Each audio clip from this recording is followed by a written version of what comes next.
Good morning. Good morning. Good morning. Welcome back to day 2 of Dawn Trail. I am so excited to get started, jump back into the story, and hopefully today we'll actually see our first dungeon. We've had a lot of kind of history and learning about different peoples and culture and everything like that, which has been really interesting and I think very well done, like very well fleshed out, but kind of wanting to see a dungeon and get some action. So hopefully we'll see that today. So just a quick recap of where we're at in the story. I didn't go any further than I was yesterday. I did have I prepared for an hour long queue time this morning. So I got up early and hopped in the game ready for a long queue time, and it took about 30 seconds. So it's great because it shows how much work they've done on the servers since Endwalker, and I love it. But I was like, what am I supposed to do until the stream starts? So I did go and unlock the Pictomancer job. I haven't used it yet, so I don't know what it feels like or anything, but I kind of was curious about the glam. It was all about the glam. And it's cute. The outfit is really cute. It's got a little beret and it's adorable. So I do like the glam. So yeah. But we are back here for MSQ, and the Hanu people are having trouble with their crops, and so Wook has been tasked with us as her allies to figure out what's going on and kind of help the community. And we have figured out that this boat here is like a magical conduit to possibly help the crops grow. And so we are going to try to get the festival back up and running so that maybe the crops will grow and be healthy again. So that's where we're at. Did the background music just disappear?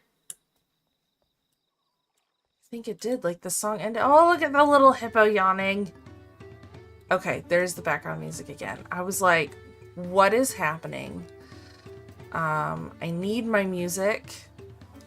It's necessary. Okay.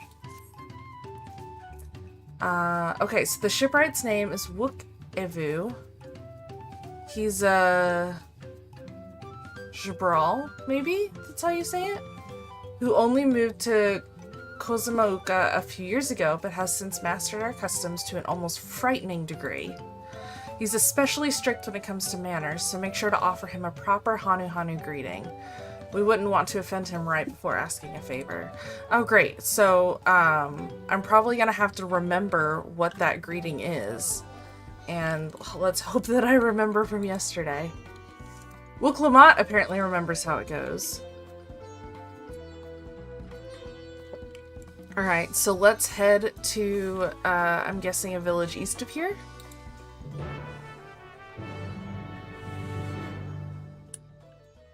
I'm terrified to pronounce these names because I know I'm pronouncing them wrong. Let's hop on our chocobo.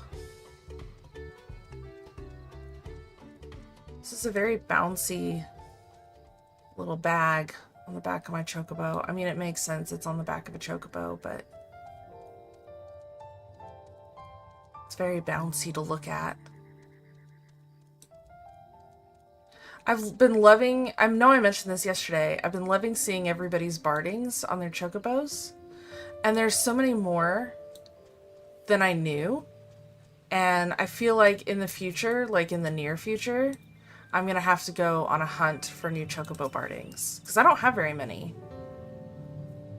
So this is Okbekbi, maybe? The village of all. Those who drift into Kozumauka from Tuliolal and elsewhere are welcome to live here alongside the Hanu. Oh, that's nice. As for Wook Evu, he lives and works in the House of Waters High, at the top of that large tree nearby. Follow me, and I should warn you, the climb up the stairs can be challenging. Poor Kryl! We're just making her, like, go on all these hikes? Oh, I can see the stairs from here. Hello, alpacas. Those are pretty flowers.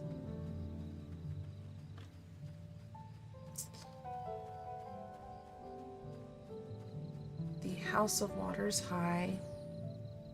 They're pretty stairs. At least they're not just like plain wood, like they did like a design feature on them. That's kind of nice. It's a pretty blue.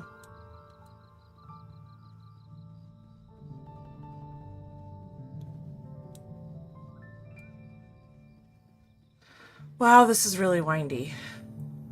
They were not kidding.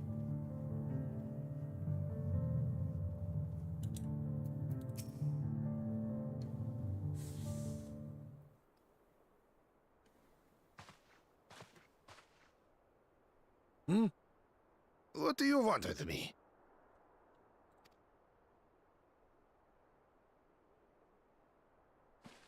Right. The greeting.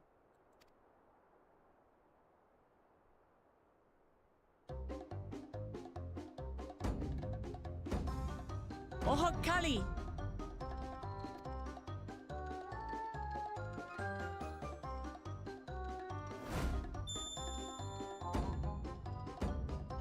Oh, Kali!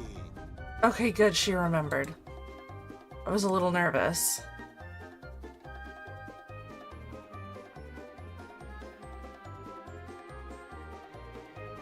Good.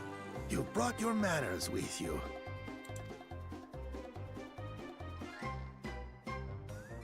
When you know Kanu, do as the Hanu do.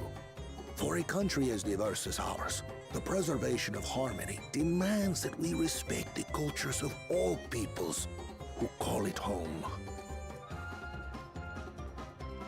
Well, that explains your familiarity with Hanu customs.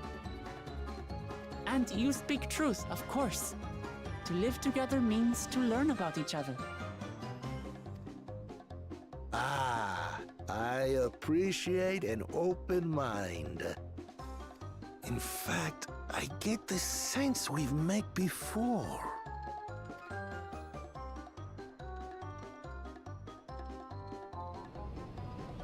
You're Wook Lamont. Oh, what an unexpected honor for old Wook Evu. Here I am prattling on about manners, and I've gone and insulted the third promise herself. There is no excuse for this betrayal of etiquette. Oh no. He's so worried. Please, take up your axe and claim my impudent head. I will not. Keep your head. I hate formalities anyway, so forget about it, alright? All right then, consider it forgotten. Well, that was easy. How prompt. We're actually here about the Ihihana float. It's in bad shape, and we need you to craft new carrying poles and a new eye. I'm told you work with Uyuipo wood and a certain kind of stone? Abokisha? Abokisha, that's how you say that. That I do. But while I would like nothing more than to offer my services, I just used the last I had of both those materials. Of course. My lumber in particular went to fixing homes damaged by the recent storm. I'll need 10 days or so to restock. Okay, so that makes sense. We can't wait that long. If you tell me where to go, I'll gather them myself. What? Send the third promise out on an errand like some common lackey? That's utterly unconscionable. A gross violation of social protocol. I told you not to worry about such things. All right then. I shan't worry a whit.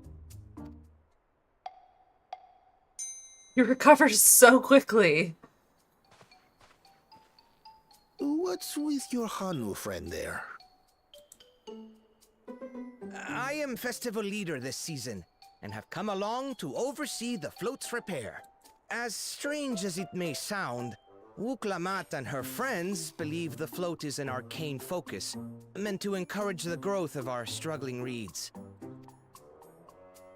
Too many Hanu have forgotten, it seems. But that is indeed the true purpose of the lifting of wings. Your education is impressive, Third Promise. Huh.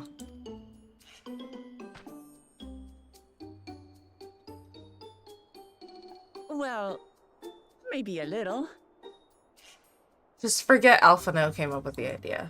Yeah. Allow me to show you where to procure Uyuipo.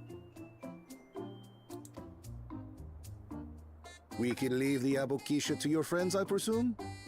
Take yourself to Cave Kikitola or thereabouts, and you should find the stones you need.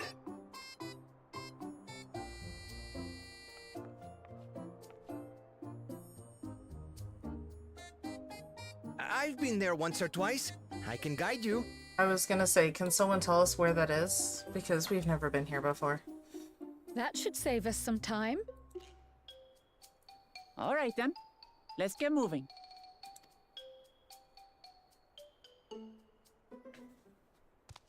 Uh-oh.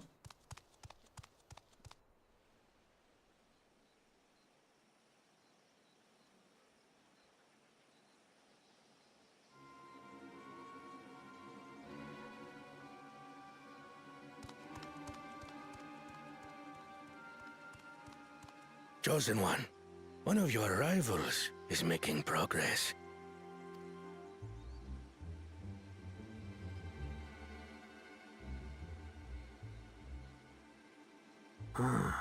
Ihihana, you say? Should our first choice fail to deliver, it might be wise to let this play out.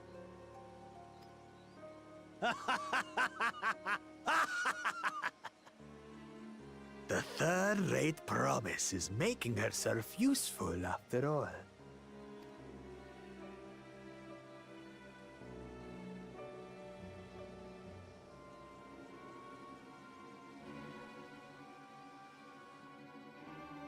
So sad that people look down on her so much.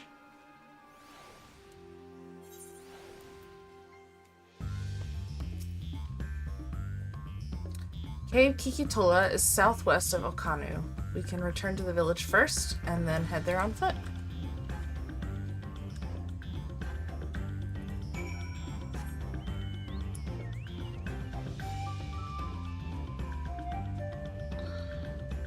Alrighty. Back we go.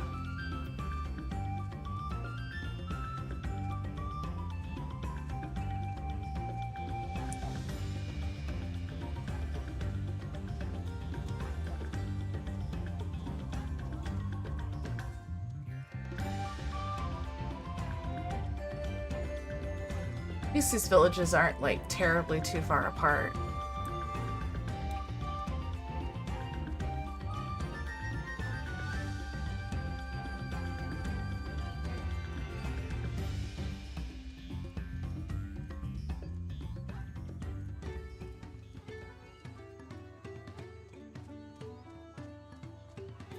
And now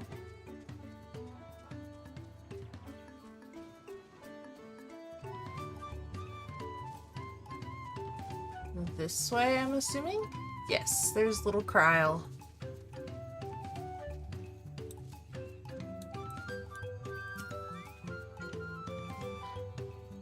Let us be on our way.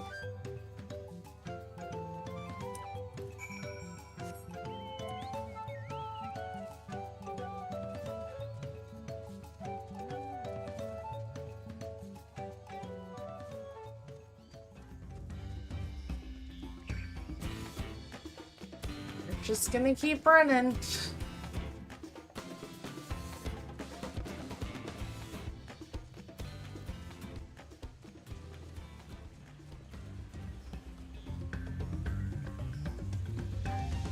Ha.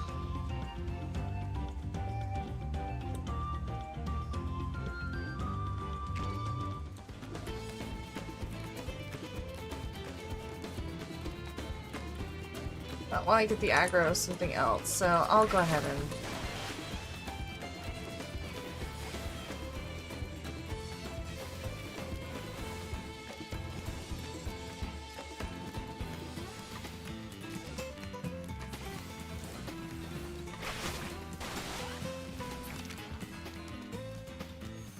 Not too difficult. That's a cool barding. Huh. Cave Kikitola, as promised, home to many deadly creatures. Venture inside if you feel confident, but I will conduct my own search out here. You can spot raw Abakisha by its green-hued glimmer. Bring anything matching that description to me. Tural will help scour the inside of the cave, so I will take the west half and she will take the east.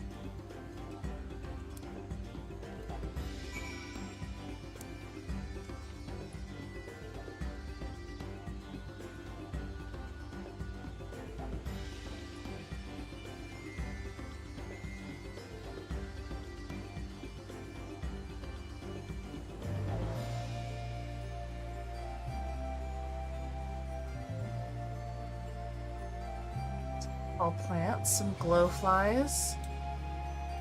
Ooh, an ether current. It's the first one we've seen. Is anybody else not a fan of the ether current system?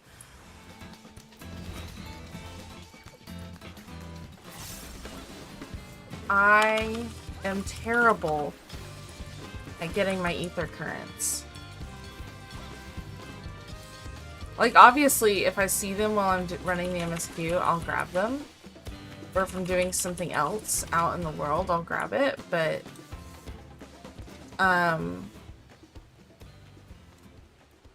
if, like, I rarely ever get all of them. I don't think I can fly in any Endwalker zone currently. Because I haven't gotten all my ether currents. I'm terrible. My friends are like so tired of flying me around. Because every time we go to do something like treasure maps or anything, I'm like, hey, I can't fly here. Can somebody give me a ride? And I know they're tired of it. But they're the best of friends, so they do it anyways. And I love them for it.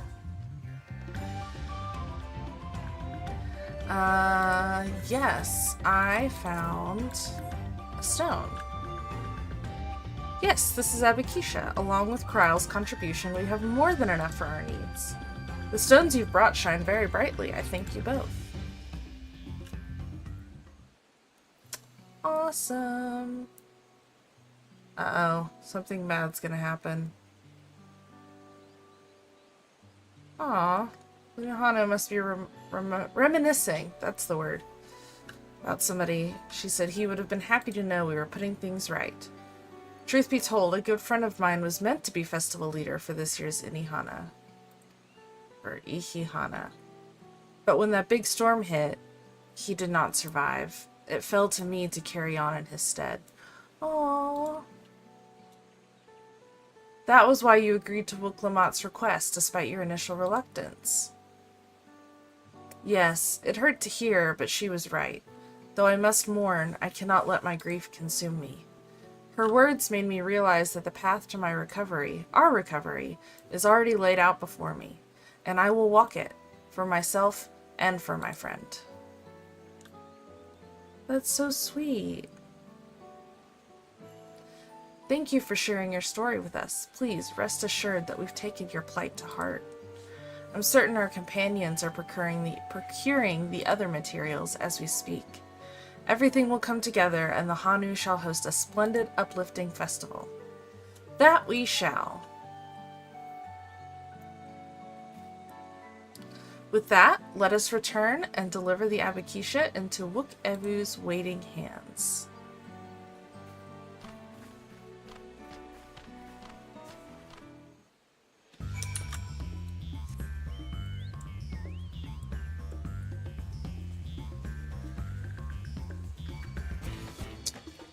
Just keep running.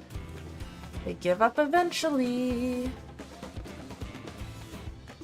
Now, if you have not watched many of my streams or any of my Final Fantasy XI streams, something that I learned in that game is, like here, if you catch aggro on something and you just keep running, it'll give up.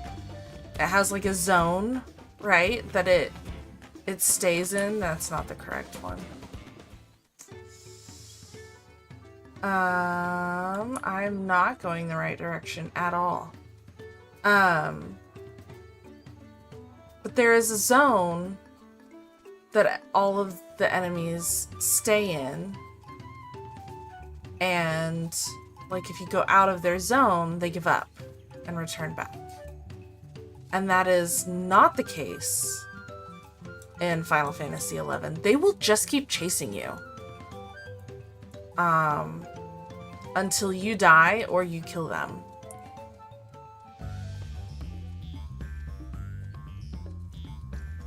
It is terrible. I'm very much more of a fan of this system where they give up.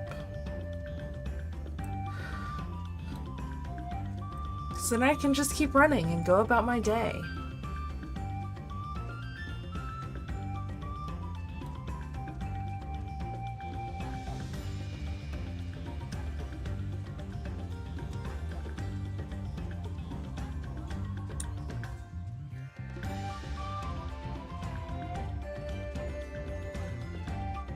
To the stairs we go.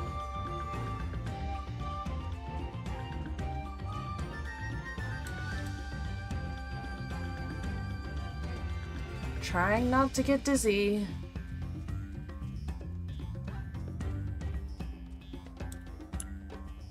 Okay. Thanks to the third promise and her mighty swings, we've collected some suitable logs of Uyuipo. What are the Abakisha?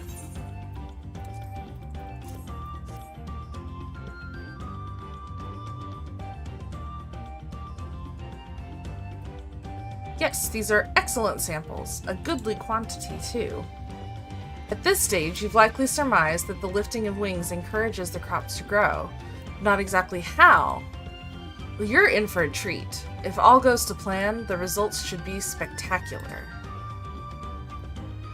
Now, to get to work crafting these pieces for the float, I could use an assistant versed in the arcane arts to enhance the Uyuipo's conductivity. Kryl says, then I'd be delighted to help. Everyone else should head back to Okanu. We'll join you at the float once the work here is complete.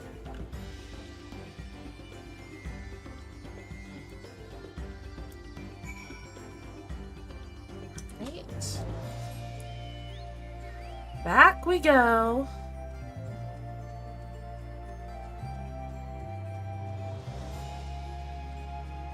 I understand that this kind of fetch quest is necessary to, like, add to the story and really flesh it out and everything, but sometimes it's like, ugh, back and forth, back and forth.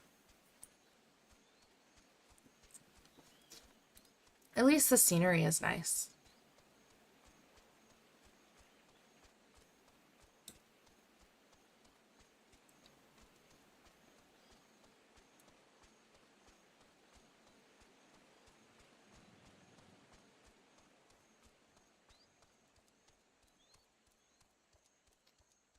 There's these, like, dinosaur-looking things out here. Very interesting.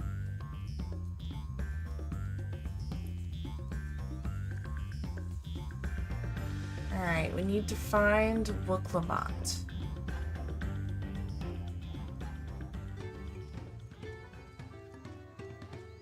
Huh.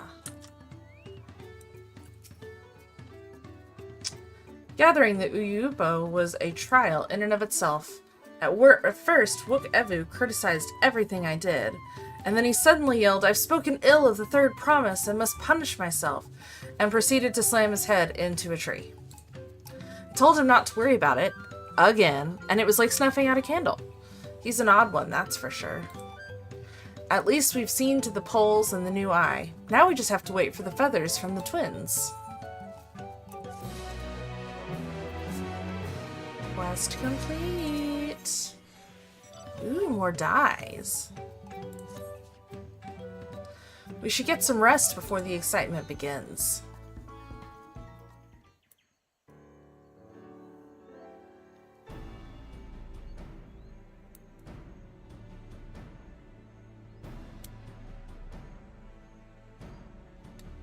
Over there, by the float. Isn't that the third promise? Then the rumors are true. She's trying to complete the feat of reeds by reviving Ihihana. The festival is a prayer for healthy crops, but does she honestly believe that will be enough to save our harvest? The second promise, meanwhile, barely glanced at the fields before leaving Okanu altogether. Maybe we asked too much of our young claimants.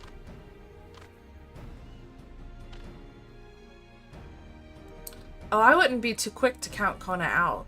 A friend of mine overheard him muttering by the reeds, something about what needs to be done. Is that so? Perhaps we'll get to see another of his innovations firsthand.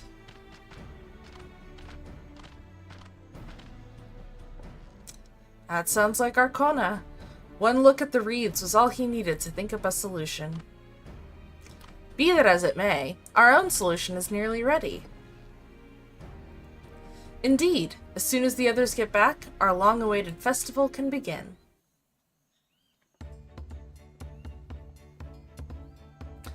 It took some doing, but we managed to gather competitors to vie for the title of Winds Chosen, and the winner was only too happy to donate his feathers. You should have seen it. He called forth an incredible gust that sent his feathers sailing for Malms. We had to turn ourselves, but it's more difficult than it looks. Poor Ernvels twirled in the air for a moment before landing on his foot. I am a gleaner. Magic is not part of our training. As for us, we've brought the wood and gemstone replacements crafted by Wook Evu. All that's left is to attach them. Has it been decided who will ride the float? Papa was the guest of honor the last time I was here. I remember being surprised I could even lift the thing with his hulking weight on top of it. The rider must be a personage of great esteem, which is why an invitation is usually extended to the Dawn Servant. This time, however, I have another in mind. Oh? Who is it?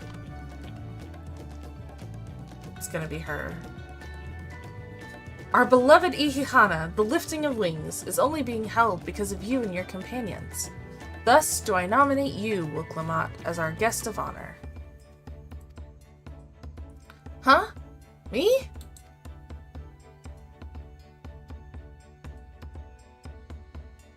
And she's thinking, pondering. This boat won't make me seasick, will it? Oh my god. I don't think so. Then weigh anchor. I can hardly refuse a request from one even more enthusiastic about the festival than me. I would be delighted to ride your float. Thank you, Wook Lamont. I have roles for the rest of you as well. We'll be carrying the festival float in a slow procession towards, more words that Cass cannot pronounce. Kuzanuaki? Where the sacred likeness of Kishaihi is ensconced? Maybe? I really wish they voice acted these lines so that I knew how to say these words. What I'd like you to do is clear the path of dangerous wildlife so that the procession can move along unimpeded. That makes sense. Consider it done. You expect me to sit still until Wook Evu has finished with the float? Let me come along and help with the clearing. As you know, I'm not much for fighting. I'll stay behind and assist Wokevu with the repairs. That's probably best, Aaronville. If you aren't sure where you need to go, the path I spoke of begins at the south of the village and branches off to the east. That will lead you across the bridges to the Stride of the Sun. Then we shall see to clearing it end to end.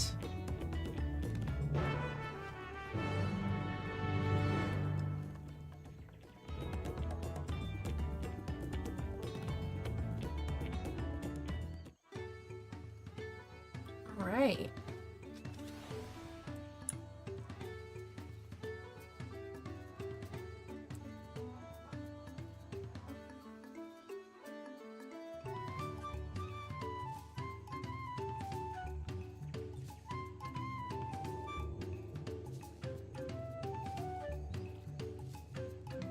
Heading south.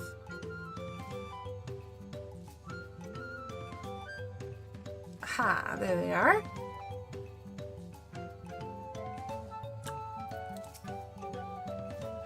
As Luni Hanu said, Kazanuaki should be down this way, then off to the east when the path branches.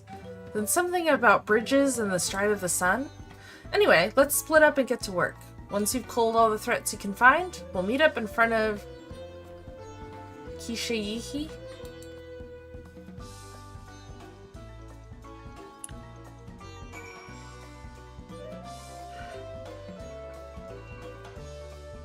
I'm gonna hop on my... I love these birds, these yellow versions of the colibris.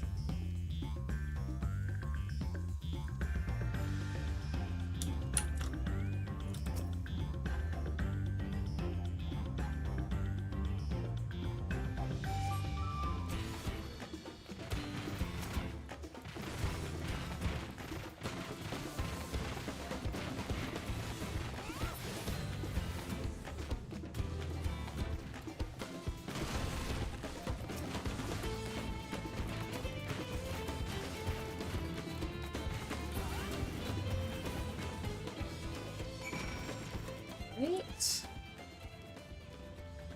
Then we go east.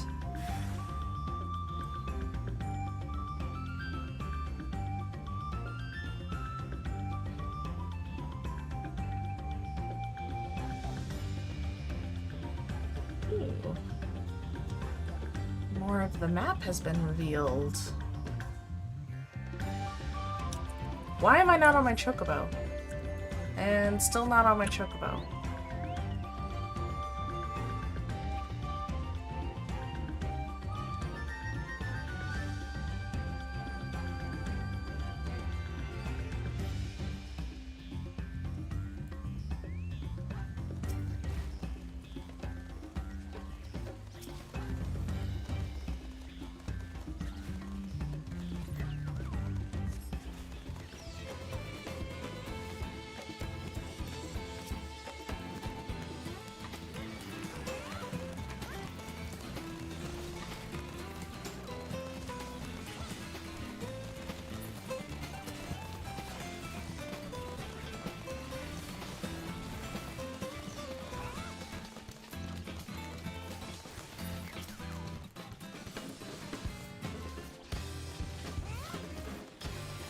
Not in my combo. There we go.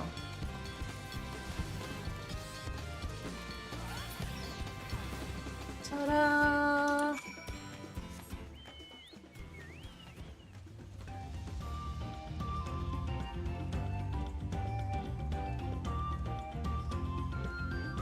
Oh, there's a giant pineapple over there. Interesting.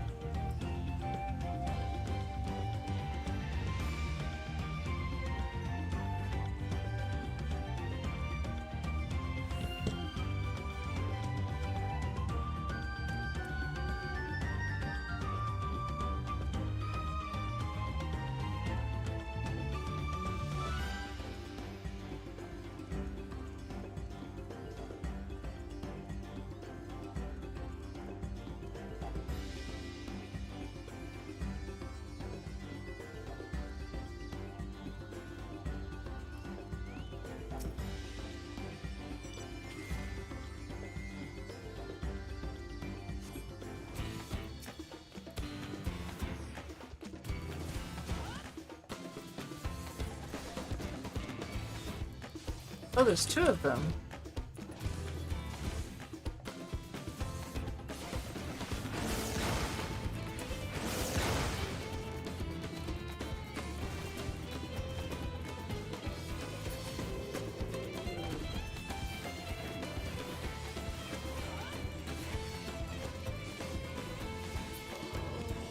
And it's down. Ooh, they're pretty though. I like the purple tips of their, I don't know what that body part would be called.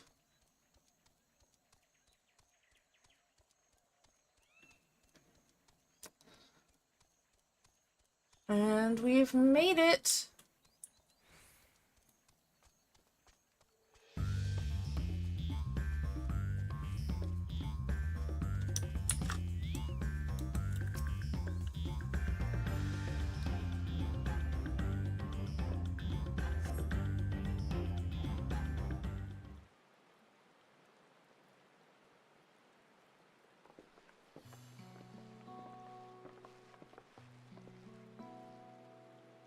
You were a step ahead of us.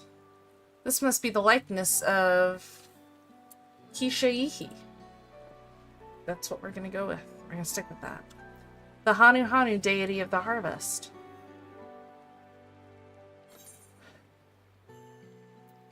Even their sacred images are woven with reeds. I'm not gonna say anything about thinking it was supposed to be a whale. Makes you appreciate how much their culture revolves around the reed harvest, doesn't it? It's said that Kisha-Ihi was worshipped on another continent. This ancient faith was then brought to Tural by the first Hanu Hanu. The Hanu migrated here from another continent? Then mayhap the two do share a common ancestor. This is all very fascinating, but shouldn't we be getting back to Linu Hanu? He'll want to know the path is safe for the procession. Right, and I need to ride on the float. I'll run ahead and tell him we're done here.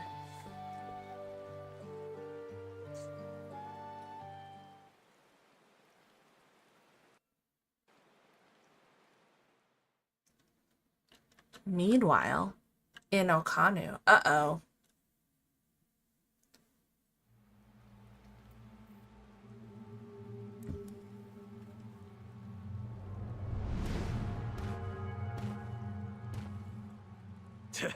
Not sure we heard you right, old man. Why don't you say that again?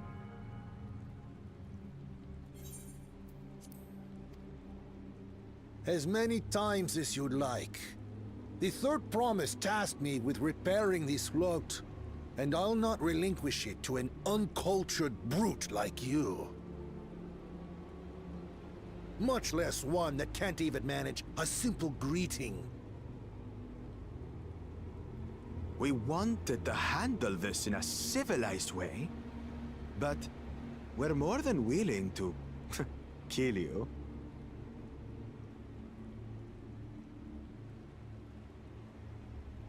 We have a two-headed problem. Yes, please hurry. She's on her way back already? Stand back, Wukevu! I will protect the float!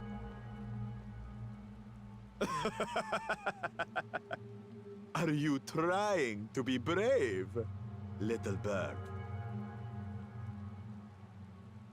I could never have repaired the float alone. Not properly. But thanks to Wuklamat and her friends, we can hold Ihihana again! This is a priceless treasure! And as festival leader, I would die to protect it! Very well, if that's what you want.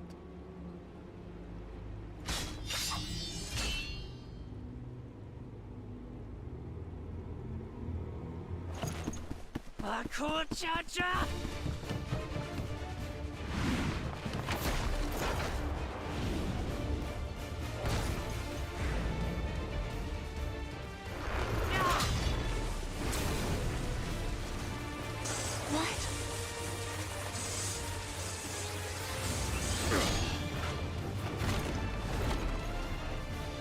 put everything into that blow.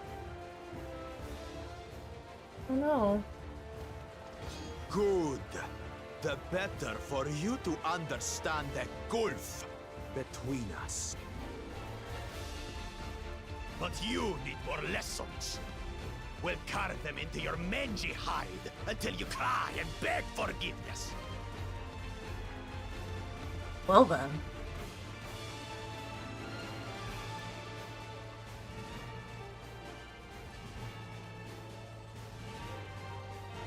Your brilliant plan was to steal the float and take the credit. The so-called blessed siblings are nothing but cheats. Your scorn is sweet music. Come, weaklings. We'll crush you each in turn. Or all together, if you like.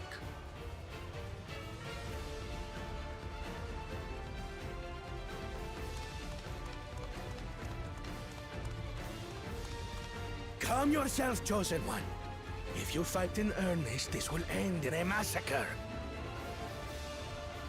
What's more, we have word that our other prospect is on the verge of success. Then it would be foolish to expend effort sweating nuts.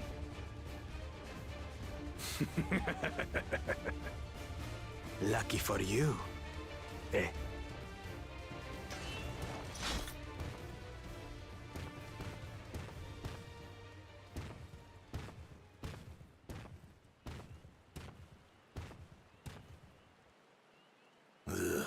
Two heads. I see Mamuk still clings to that loathsome hope.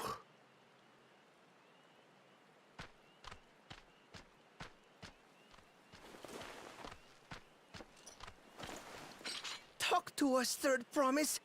You're not dying, are you? It'll take more than that to kill me. So, are we having this festival or not?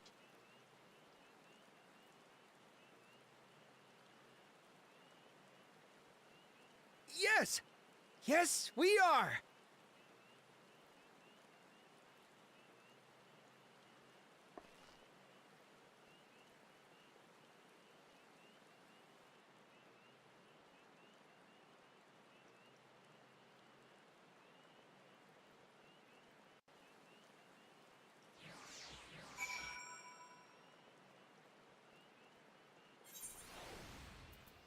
Great. Thank you for coming to our rescue. I tried to protect the float, but against that two-head, I may as well have not been there at all. Nonsense! You stood your ground and bought us the time we needed to make it back. You were incredibly brave.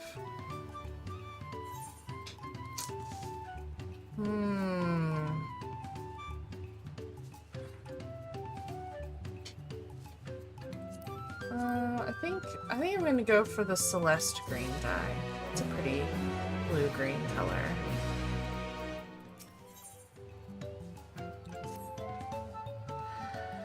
With that exciting interlude over, you'll be pleased to know that my repairs are finished as well. Before we commence the festival, however, it would be a courtesy to inform the villagers that Ihihana will be held after all. Go forth, but do not forget your greetings. At this stage, I should hope the reminder is unnecessary. Oho Kali! See? I remember!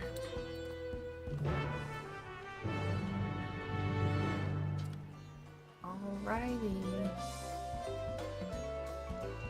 I need to go to the villagers and say the word Oho Kali.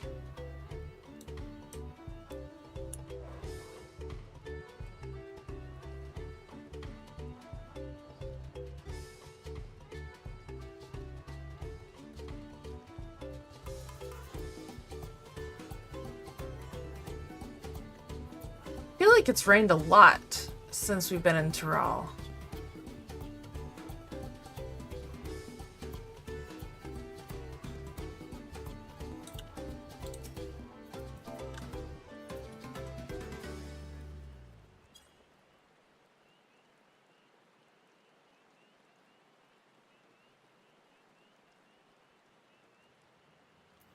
Is that it? Oh, I didn't capitalize the O.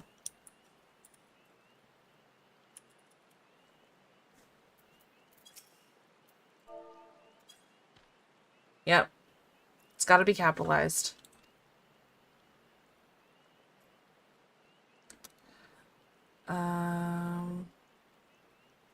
They would very much like to attend the festival, but the repairs need to be finished as soon as possible. Well, yeah, with how much it rains here, that's understandable.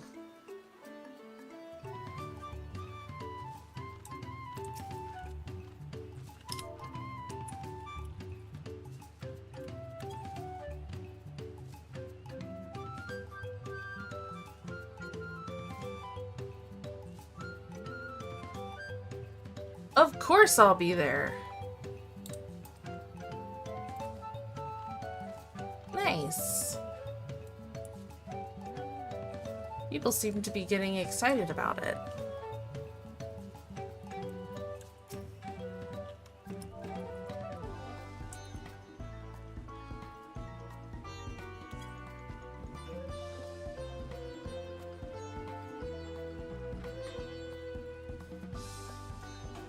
The float is fixed.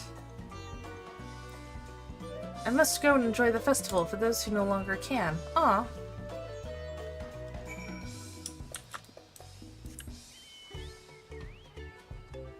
And back to the float we go.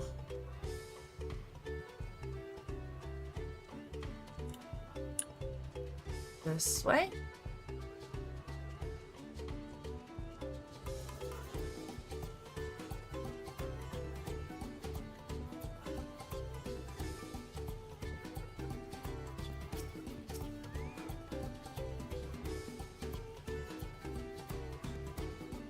Once your friends return, the lifting of wings can begin at last.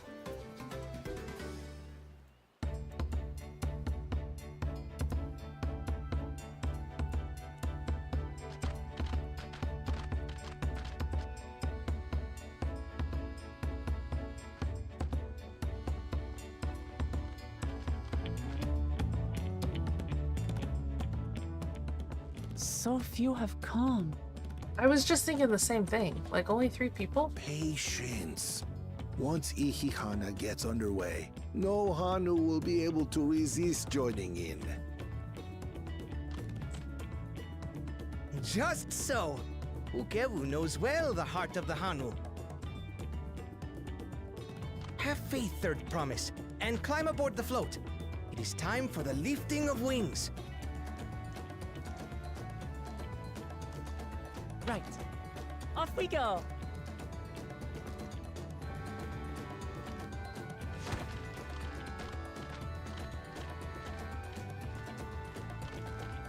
Ihihana is a prayer for bountiful harvest. But this is not its only meaning.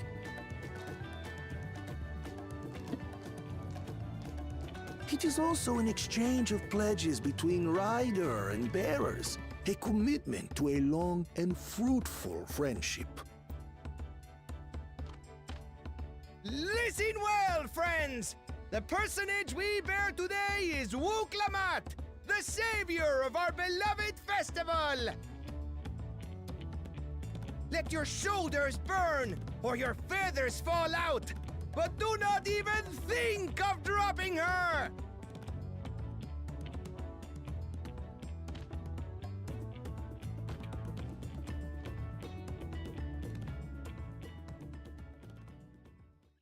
Ready and...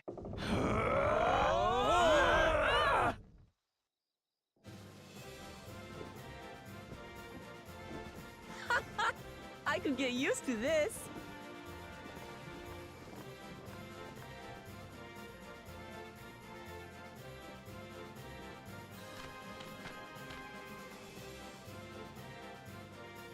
Do they really run like that the whole time? Will empty belly stop you from joining in the fun? Come and help us carry the float!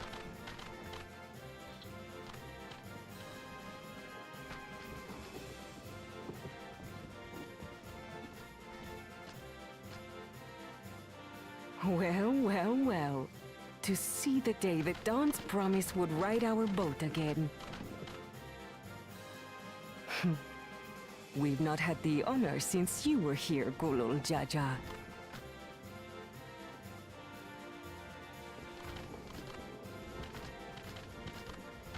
Right. We've enough bearers now. Onwards to Kozanuaki! Oh, I shockingly said that right. That's lucky?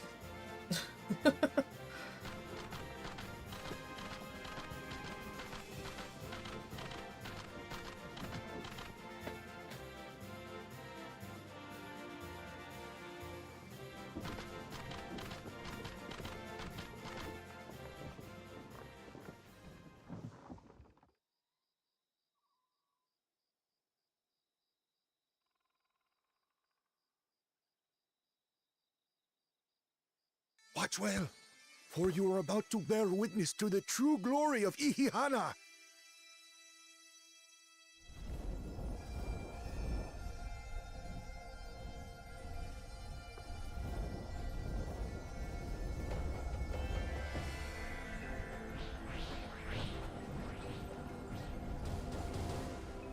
The float draws upon our life force, concentrating and amplifying the energy. So all this happens and no one thought that it was... Shaihi then receives that energy and expels it in a great burst, where it showers down upon the land to replenish its vital currents. No one considered that it was a magical focus? Or an arcane focus?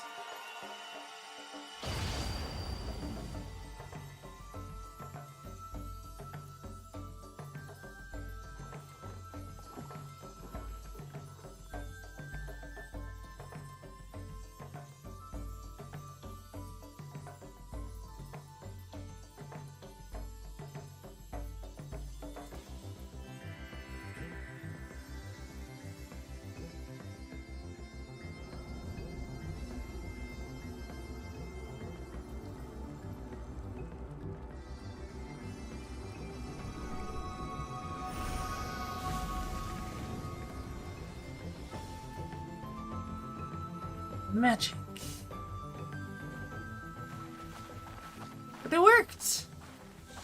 It worked. Like a literal charm. The float really was helping the reeds. That was amazing! To think that such a thing was even possible!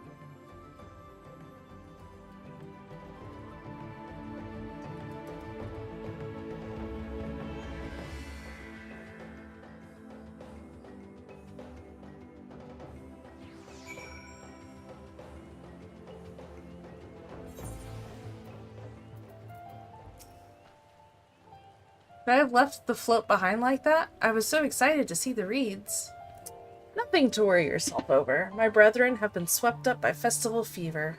Last I saw, they were taking turns at the carrying poles on the way back to the village. Please, feel free to look over the fields and enjoy the sight of what you've accomplished.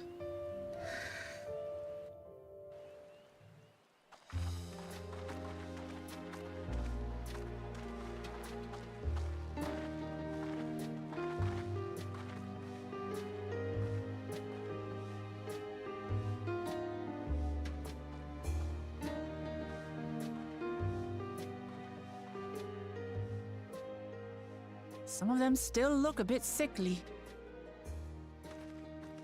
I imagine even the harvest magic has its limits. If the Hanu continue their festival tradition year after year, though, the entire field should eventually recover. Where does that leave us with the feet, then? You've got nothing to fear on that account. Our situation could never have resolved itself.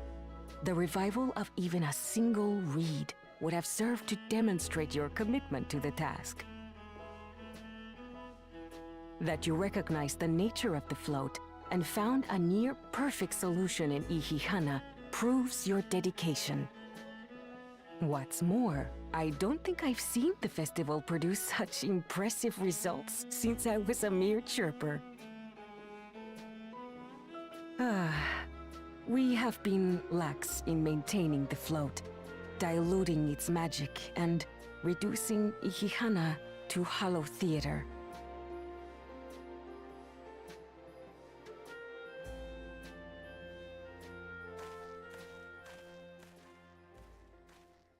Kona! I was delayed by an unpleasant encounter, but it seems I arrived at a good time.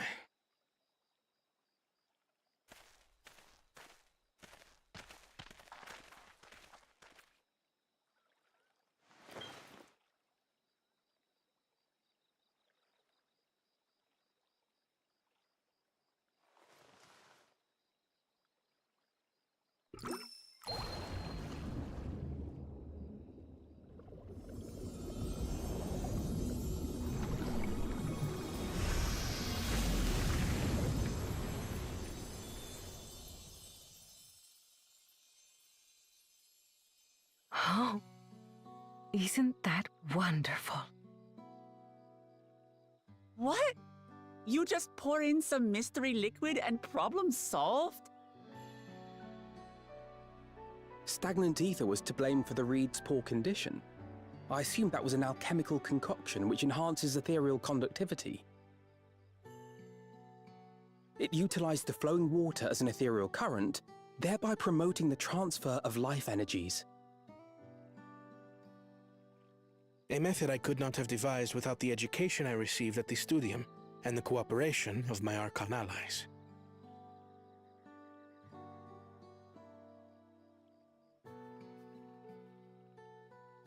Archon allies? You see, Lamachi, this is why we need to embrace foreign knowledge and technology. Employed appropriately, they make light work of what would otherwise be arduous labor. There's no need to lug around heavy floats.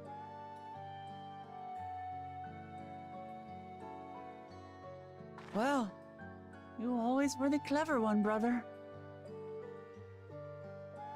Your approach was no less effective, Wuklamat. It achieved the same result. Indeed it did. And you enjoyed the festival, yes? I did. It was so much fun. Having visited your village before, I thought I knew everything about it. As it turns out, I knew very little. About the reeds, about Ihihana.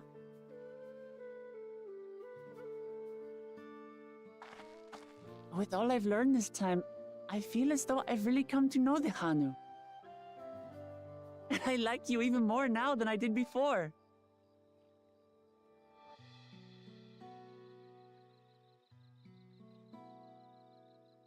The feeling is mutual.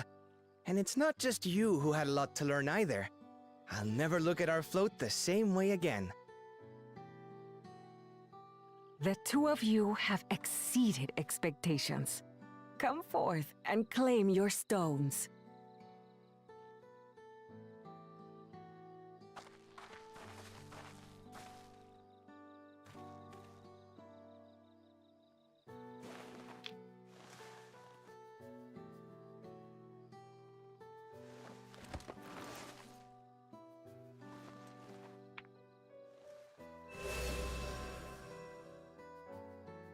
Five more to go. Yay. And on to the next. Okay, bye, Kona. Not even a moment of celebration. That's Kona for you. The third promise? You must join us for Ihihana next season. As Dawn Servant, of course.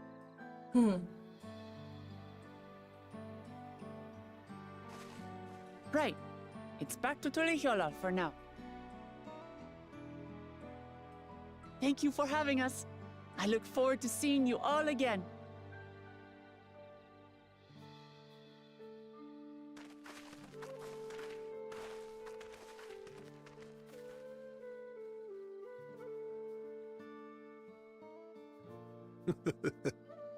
These are interesting times indeed.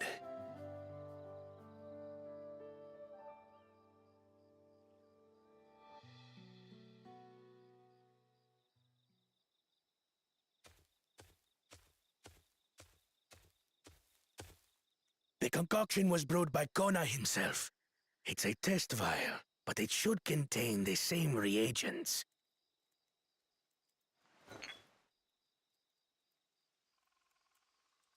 Good work. We'll use whatever we must to win. For win we must.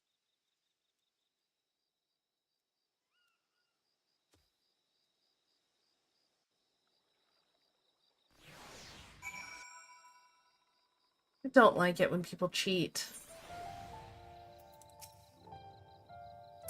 My journey has just started, and already I've met so many wonderful people. Look Evu, for one. He's a bit eccentric, but everyone can stand to be as respectful of other cultures as he is. And Linuhanu. It warmed my heart to see him honor his departed friend through Ihihana, and to help others do the same. I can't help but feel excited thinking who else I might meet over the course of the contest. Come on, let's head back to... And again, they have got to tell me how to pronounce this name of this restaurant. Because I know we get tacos there, and we hang out there. It's kind of like our meeting spot. But I cannot for the life of me pronounce that.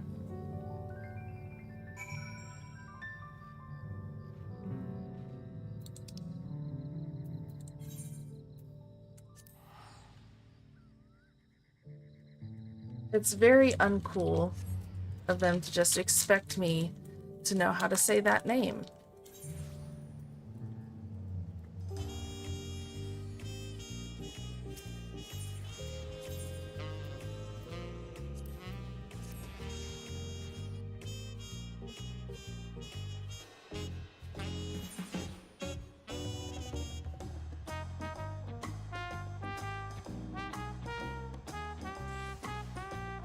Music makes me think of my grandfather. We used to listen to jazz a lot when I was a little kid.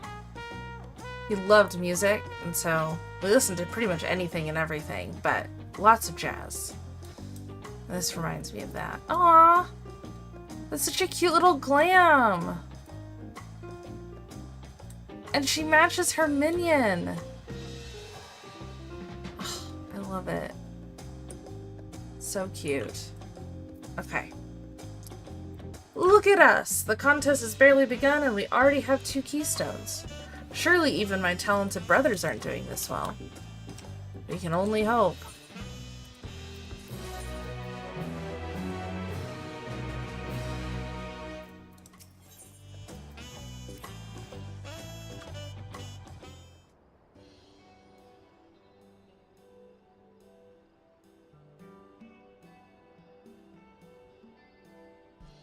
Now 1 keystones from both the Feet of Reeds and the Feet of Gold. Surely that means our approach to the contest was the right one. So it would seem. By continuing to retrace Gulul Jaja's journey as presented in the saga, we should find the remaining electors in turn. Then let's visit the giants next. Like Kryl said, the fact that they were searching for the Golden City might mean they know something useful. The home of the Yakoi is in the upper reaches of Urkopaka. Unless you're keen on scaling the cliffs, we'll have to take the long way around, through Kozama Uka. This route will take us close to the Moblin village, which is another important location in the saga. Since we'll need all the keystones eventually, it makes sense to pay them a visit while we're passing through. So we'll call on the Moblins first then. Let's head there right now. I'm afraid right now is going to be a problem. Uh-oh. Oh no, the storm! The great stairs leading to the Moblin settlement collapsed in the storm. What are we to do then? There is an alternative, but it requires preparation. Until it's ready, you could rest at the cabins or see more of the city, whatever you prefer.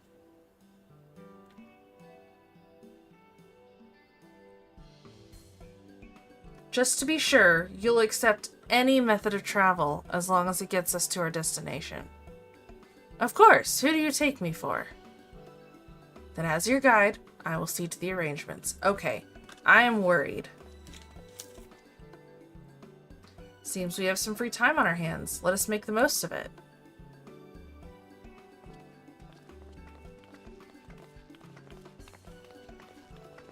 By doing what? I need to get my axe repaired. I nicked the blade pretty badly when I took a swing at Bakul Jaja. That reminds me, I never got around to introducing you to Ropley, did I? He's the man in charge of Wakumeki Meki, and a good person to know. Sure, I'll come along.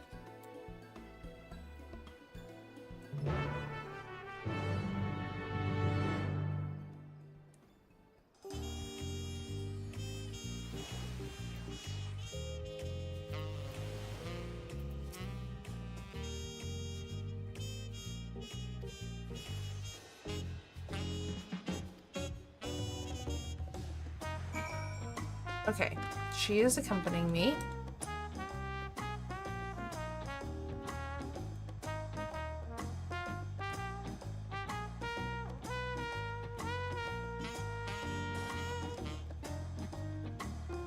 Some crafters going.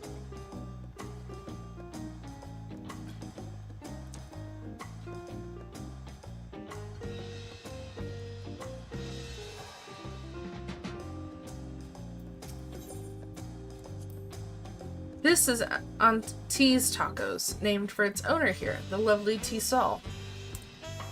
If you're after the best tacos in Tuliolal, this place sits at the top with, again, that restaurant.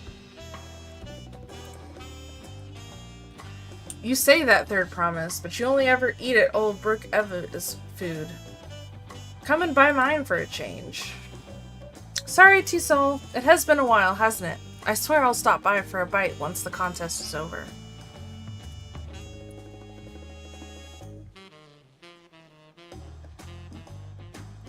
Apparently they're spicy tacos. Based on that NPC's reaction.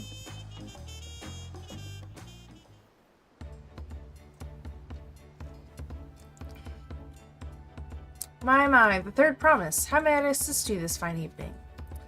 I need to buff a nasty nick out of my axe blade. It's been chipped quite terribly. Trying to cleave rocks again, were we? Something like that. Think you can fix it? You stand among Tural's most prestigious gathering of artisans and ask this question? 'Tis child's play. We'll have it repaired for you in 2 shakes of an alpaca's tail. Good to hear. I leave it in your capable hands. Who's your companion, if I may ask? This is Alan, a great adventurer I recruited from across the salt. I brought her here to meet you, actually. Thought she might have reason to visit Wakumeki Meki sooner or later. Then allow me to introduce myself. I am Ropley, humble representative of this grand center of trade. A pleasure to meet you. And you as well. You there! Stop dithering in the shadows and announce your business already. It's Thancred, isn't it? Oh, it's not. Yeah, he does look familiar.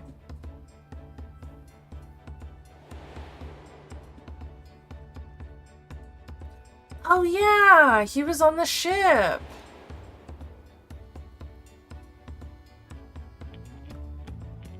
He was the guy who was looking for a second chance.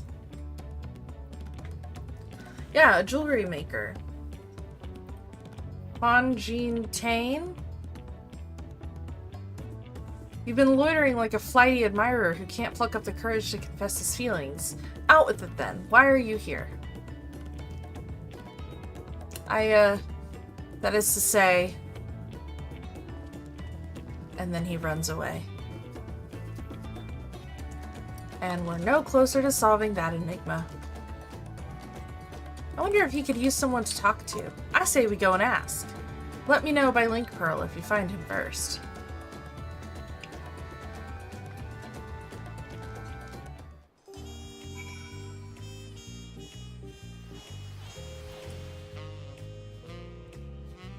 Alright, let's see if we can find him.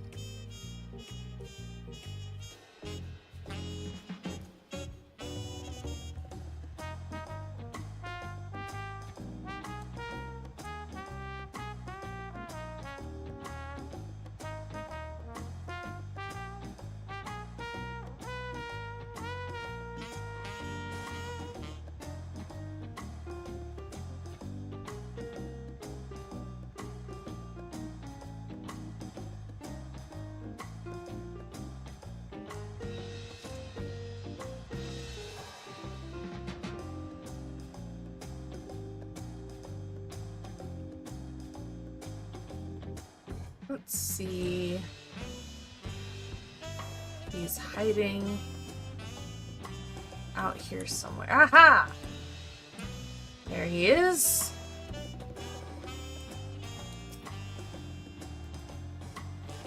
You were conversing with Master Ropley. But wait, we've met before, haven't we? On the ship.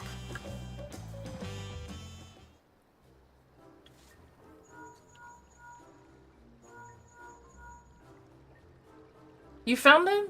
Good. I'll be right there. Why did you run off like that?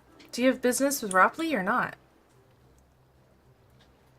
Please, you needn't concern yourself with my affairs. I'm undeserving of such attention. What are you going on about? I beg of you, do not ask me to explain. Do not. Okay, this is getting really weird. The more you tell me not to, the more curious I become. Besides, you look like you need a friend. You're too kind. So be it. I suppose I can share with you a morsel of my misery. Before I came to Tuliolal, I worked as a goldsmith at the most prestigious jewelry maker in all of Ul'dah. It started off well enough, but as the days passed, everything began to go wrong. Compared to the masterpieces of my talented colleagues, my products were lacking. Mediocre. I lost all confidence. Crippling doubt had possessed me, and any veneer of bravado I tried to put forth soon cracked beneath its weight. Thus did I take ship, hoping to find a fresh beginning on new shores. Yet as you witnessed, I lacked the courage to even approach a potential employer. You stand before a man wallowing in the wreckage of his ill-spent existence. Alright then. You offered a morsel, and then served us the full course.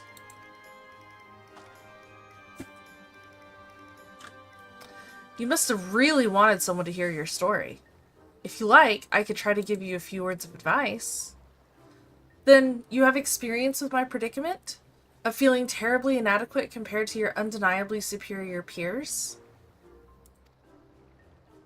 When you put it that way, yeah.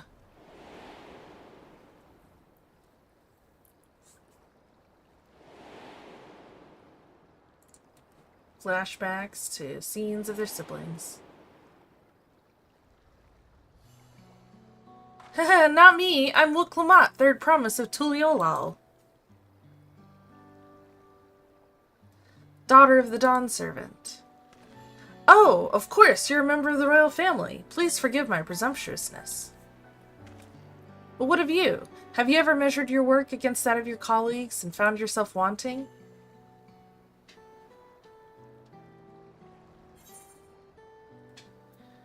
You can't measure your worth by the success of others.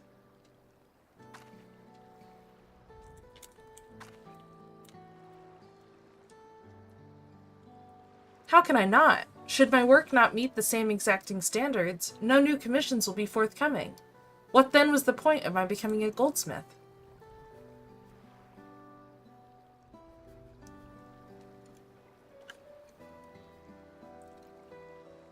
Looking back, it was my father who inspired me to take up the trade. His exquisite creations brought radiant smiles to the faces of his clients, and I admired him deeply for it. But in the course of striving to be as great a goldsmith as him, I lost sight of my original motivation. All I ever wanted was to spread joy through my craft as he did. Aww. Perhaps I will give this one last try. Thank you both for reminding me of what is truly important.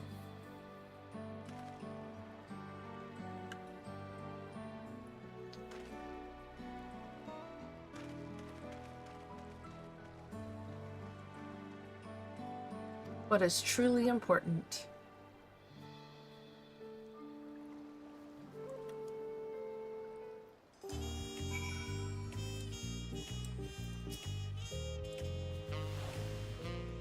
Oh, sorry, Alan. I didn't mean to ignore you. But yes, I'm glad to see Bon Jin-Tain is giving himself another chance.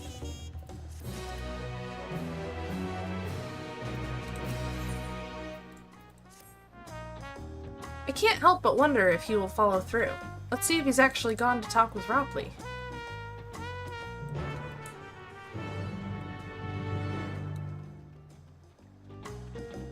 Okay, cannot fit through there. That's fine.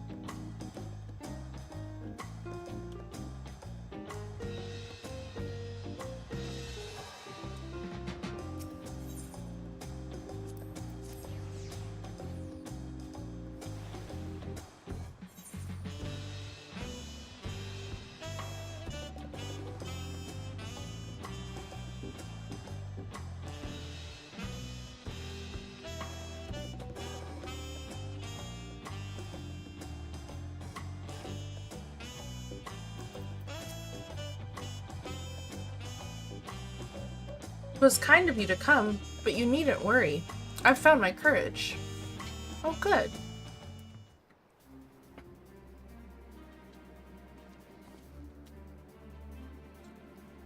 Pray accept my apologies for my earlier behavior. My name is Fan Jintain, and I am a goldsmith from Ul'dah in faraway Eorzea. I realize this is a bold request, but I should like to continue practicing my trade here in Wakumekimeki, if you will have me. I ask only for the opportunity to bring happiness to others with my creations. So that's what it was about. You were looking for work. Consider yourself hired. Wakumekimeki is always in need of skilled craftsmen and women. I'll handle the necessary paperwork. Can you start tomorrow? Yes, of course. I must thank you both again for your sage and timely advice. I don't know that I was all that helpful. But you were. Had you not come to speak with me, I would not have had that moment of much-needed self-reflection.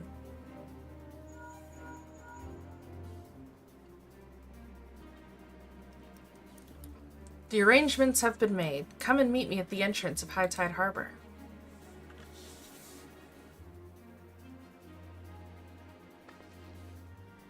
Oh, I almost forgot. Do you have my axe ready, Ropley? Ready and waiting. Behold the sublime touch of a Wakumekimeki artisan. Pulls a giant axe out of small pocket. It's as sharp and deadly as the first day I held it. Thank you.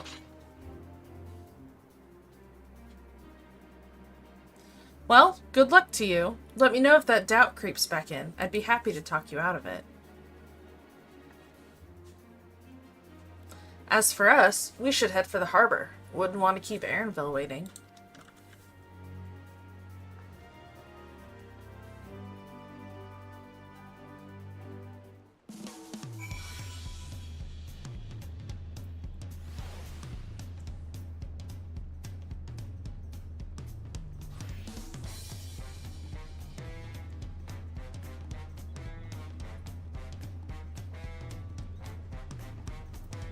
Trying to figure out what's the fastest way to get there. And I think just running there will be the fastest. Yep.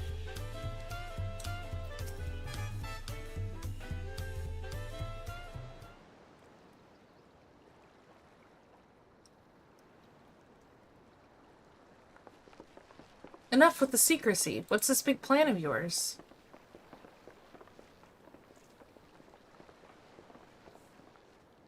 Look there. That is my big plan. Uh-oh. What? A punati she'll be pulling our boat upriver? Is a manatee! They're gentle and timid creatures. She's unlikely to cause a fuss unless you give her reason to. Oh my god. We're relying on a lot of animals for this journey. Yeah. We should be thankful we have an animal expert as our guide then. No kidding.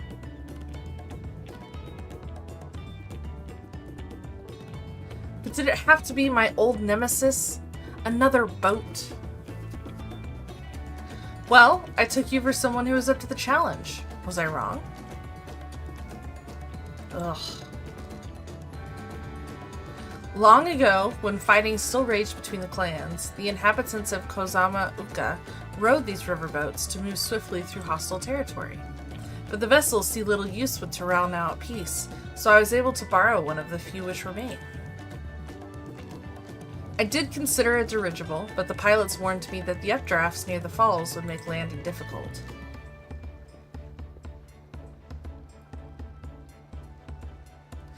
Oh, it's like Uber. They're all lined up. You said you borrowed one, yet there appear to be several on the water. Kona!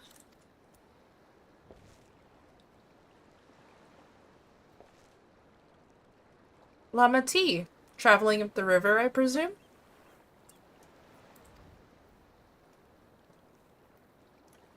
Seems that way. Does this mean you've earned 2 keystones already?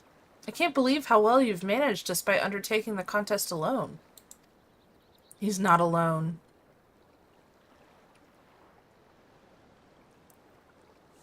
I was never alone. I've had my own entourage with me since the beginning. Yes! It's Thancred and Urianger! What are you doing here? Escorting a promise, the same as you. I'd heard much of the incomparable Archons during my time in the studio. As soon as the contest was confirmed, I thought who better to recruit my cause. I contacted the Scholarch, who arranged an introduction to these 2 gentlemen. The second promise had specific requirements. They who would be his assistants must boast both proven survival skills and mastery of the arcane arts. Thus did Thancred and I receive the summons. My own studies concentrated on technology, which our people could readily use, such as inventions born of magitech or clever engineering. Where magic was concerned, I covered only the foundation. Knowing you 2, I expect you had other reasons for accepting the job? A few. The nation of Tuliolal spans an entire continent. Depending on who wins the throne, the world may be plunged into instability once more. Ever have we striven to preserve peace? Where is our place, if not here and now? We did our due diligence, of course, and made sure of who we were working with before agreeing to this endeavor. He's even more opaque than Urianger at times, but is surprisingly... That's quite enough of that. We must be on our way. Oh, his eyes are purple. So pretty next to his hair color. Wait, I have one question before you leave. Koana and Wuklamat are vying for the throne. As Koana's entourage, does that mean you're resolved to defeat all his opponents, including us? We're sworn to do all in our power to win this contest for Koana, even if it means competing against our own comrades. We intend to hold nothing back and expect you to do the same. And we won't disappoint you.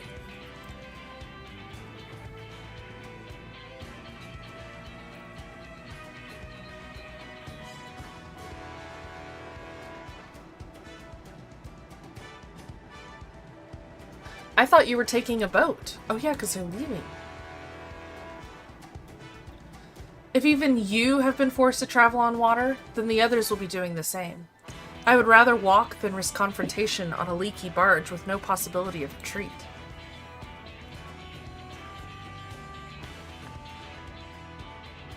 It's true that I can't stand boats. But I trust the route Erenville has chosen for us. Aw, Erenville is shy.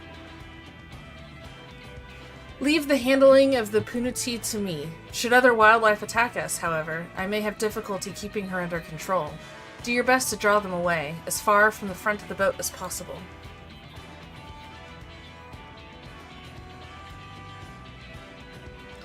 Then we shall remain on deck and stand guard, although it may be wise to have at least one of us sit up front with Erenville, just in case. I'd like to stay on the deck. I'm eager to put my pictomancy to the proof. And I'll take any chance to show you that I can hold my own on the battlefield. Then Kryle will stand on guard with Owlin.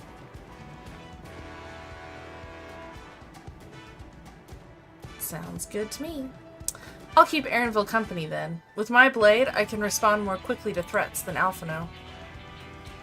Thank you. If a fight breaks out, I'll try to stay out of your way. Then I shall endeavor to provide aid where it is needed. I can do that as well. That should cover most eventualities. Secure your gear and board the boat when you're ready.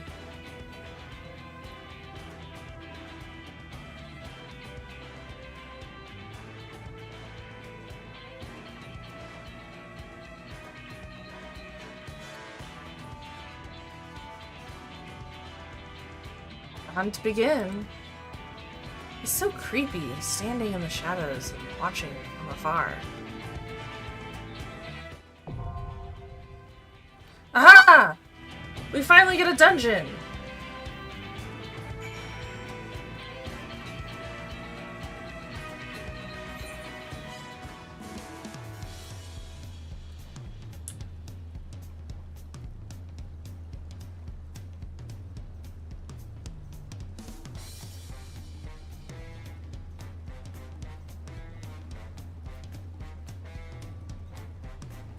Loving the music. I know, I'm gonna keep saying that. So, just so you know, it's gonna happen.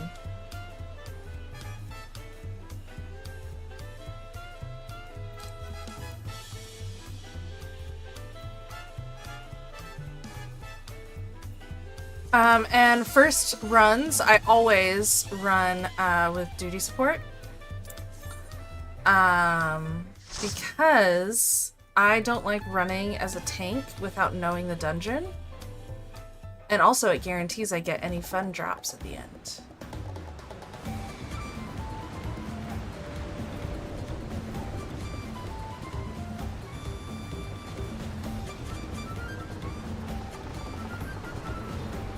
What do they have? Also, how are they ahead?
Oh.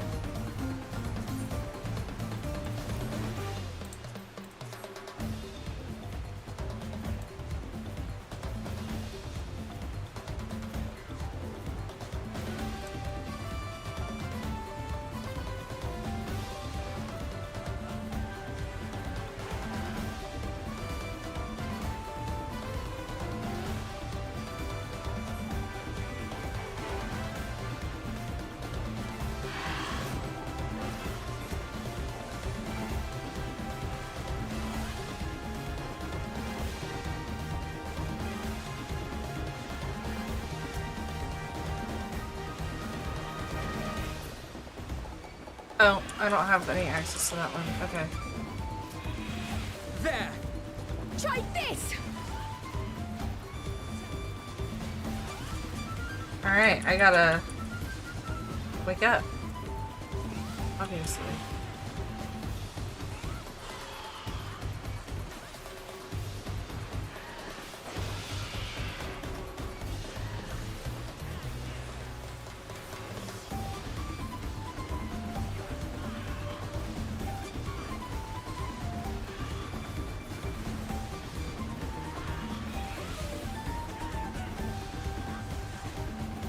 Interesting. Where is my mouse? Okay, there it is.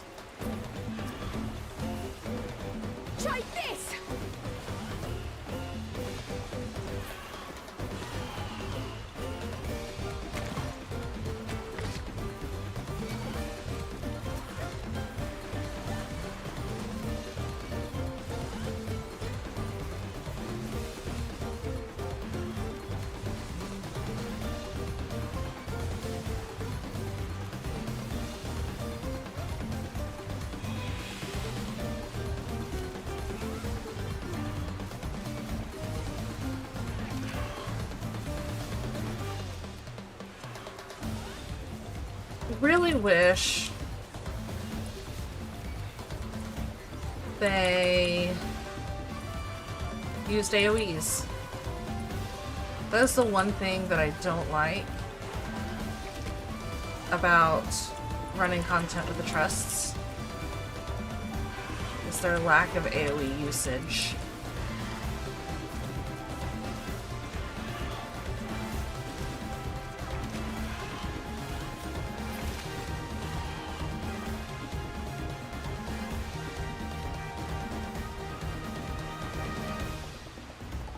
Oh, it's raining.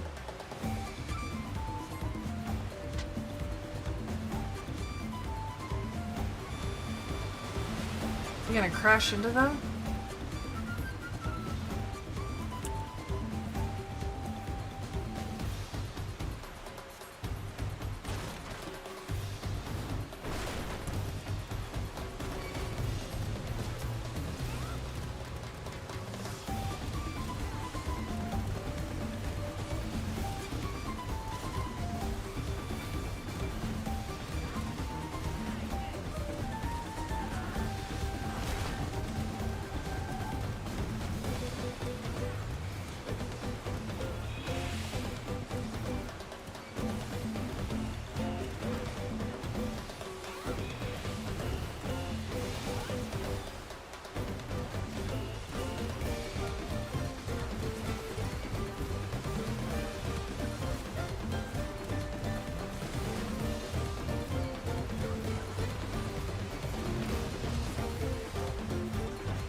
Try this! Not too bad. And I'm waking up. My skills are waking up too.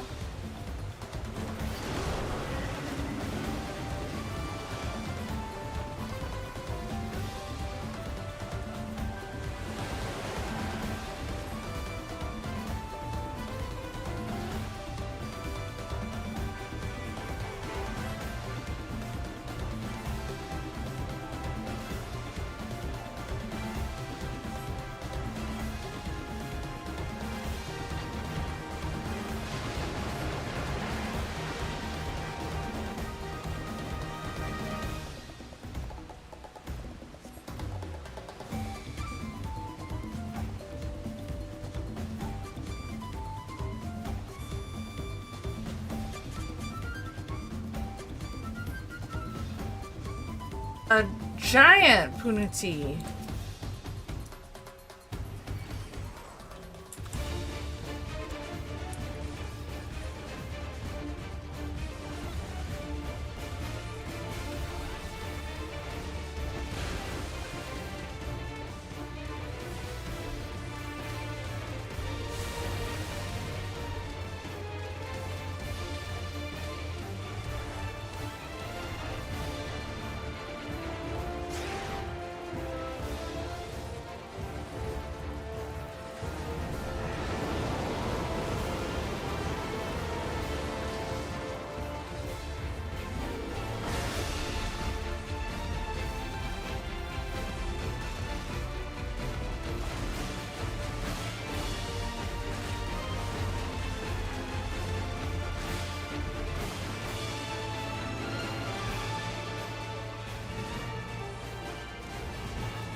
I will not yield. Not good. Oh no! Did we lose out? We lost Alphino!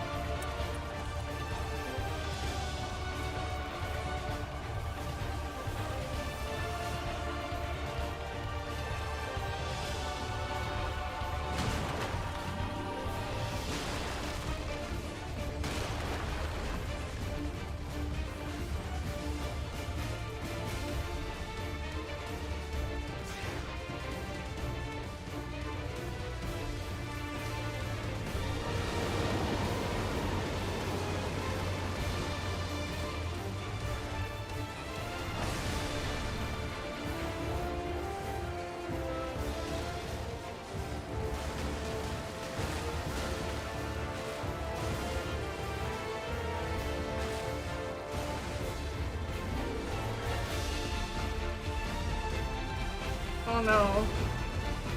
Okay. Alright, I've got it figured out.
I've got you now! You'll not escape this!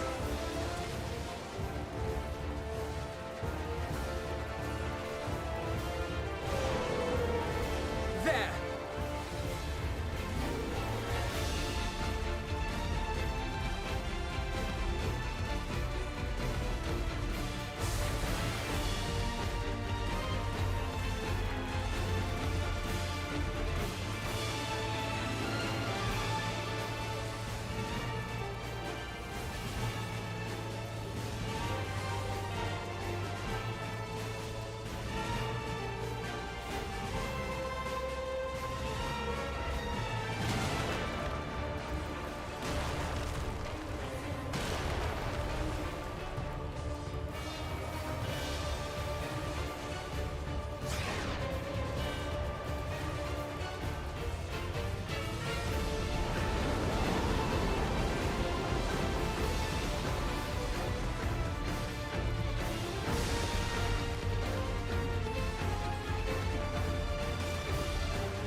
Almost there.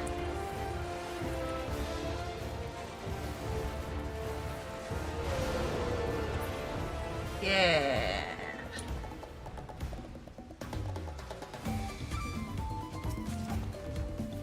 Got some shoes I can't use. Awesome.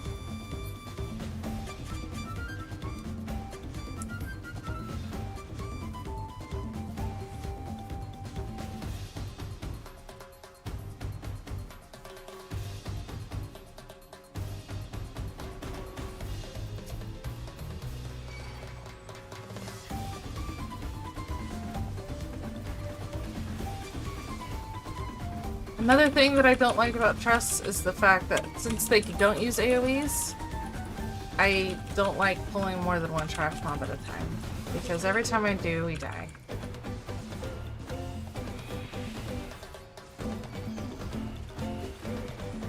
Oh, it's called a Widowmaker.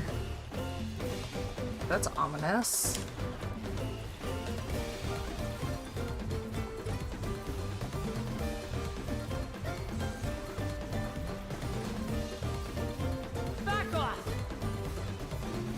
It is not going down easily. There we go. It's like a giant anteater.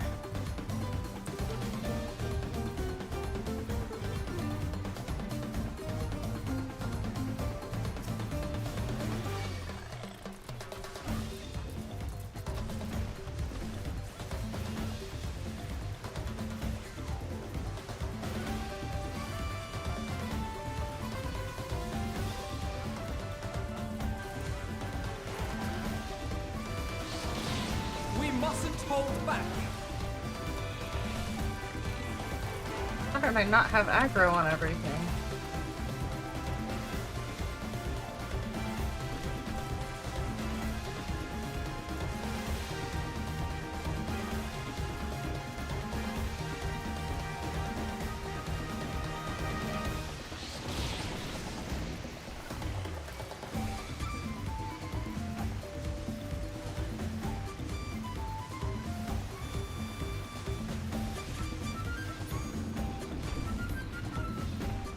Treasure! Something else I can't use. Loving that. Loving this for me.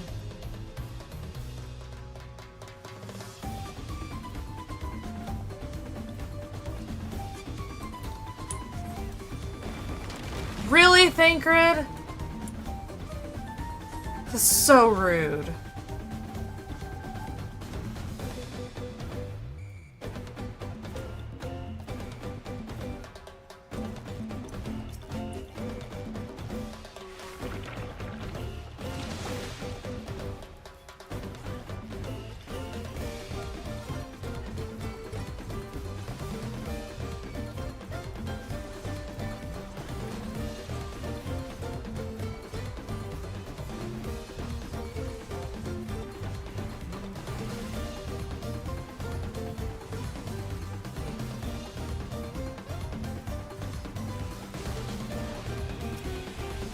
Hold still.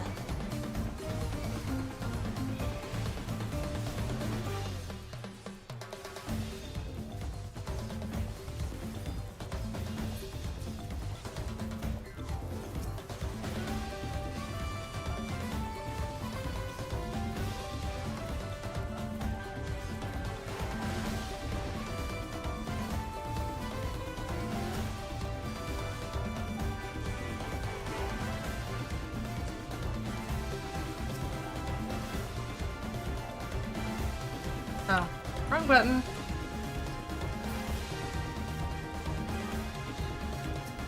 Treasure. More healing gear. Really?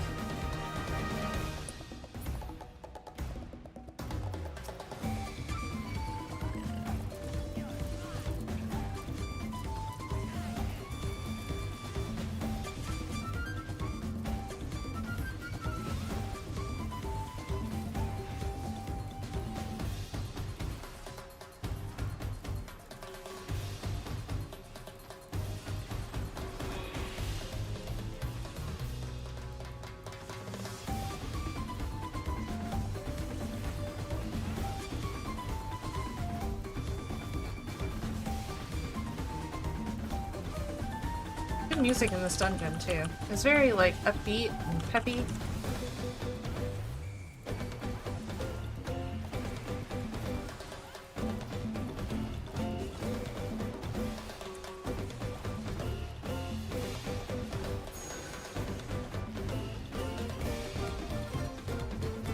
Thought I saw something. Okay.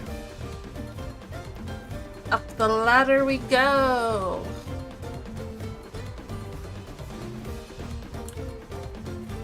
Second boss time. What is that?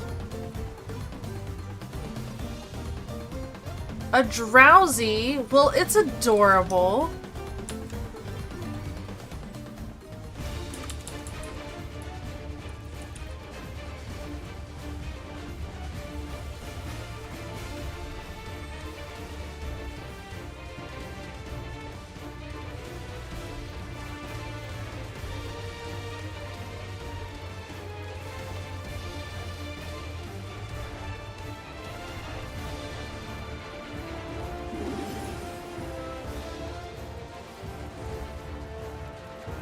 Not really sure what that did.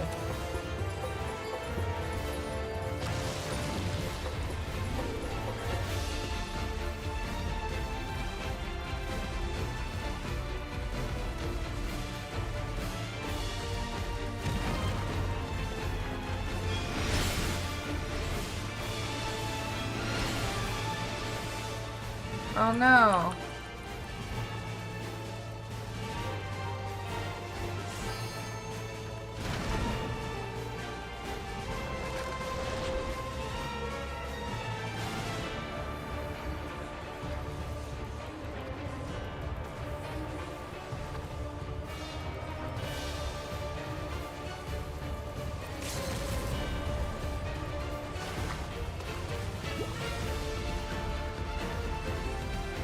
Oh no.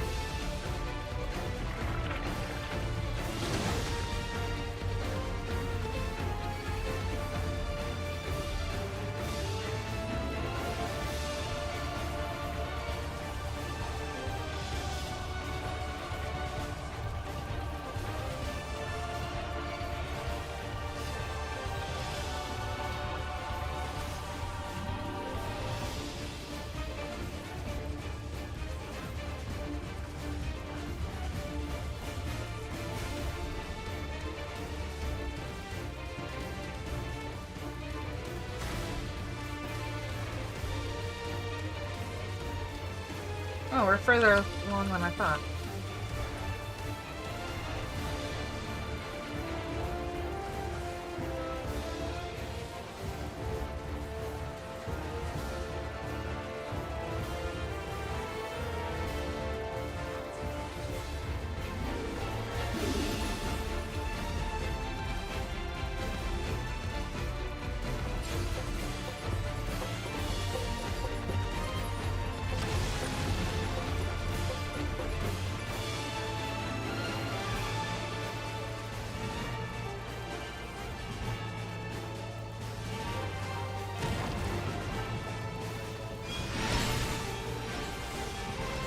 Made them bigger.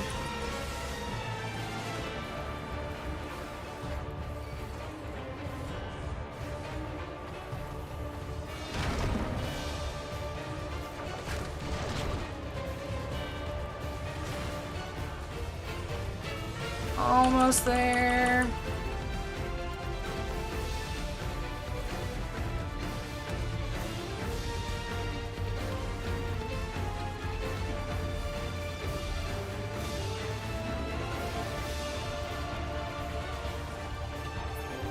Yeah. Alphino! Seriously? That is the second time!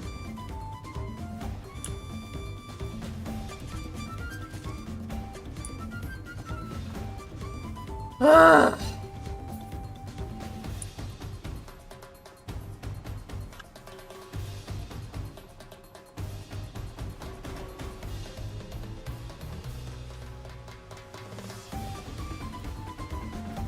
Ooh, waterfalls.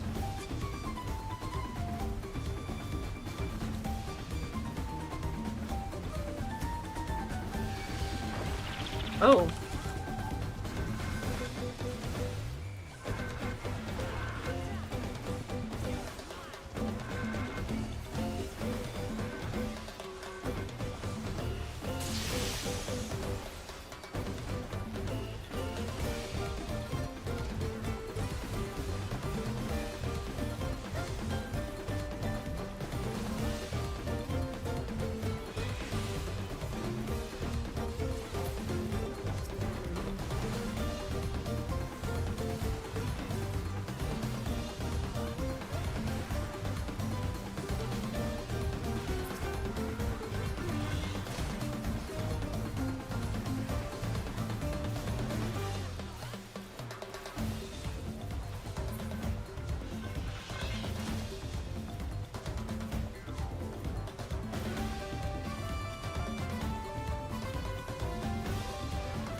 Godzillas?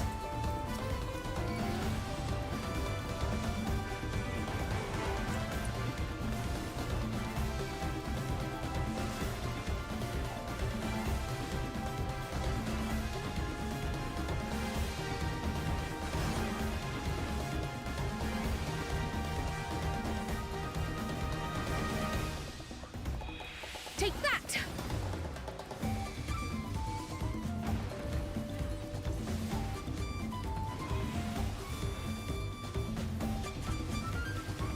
There! I was shocked. Wook Lamont hasn't said anything.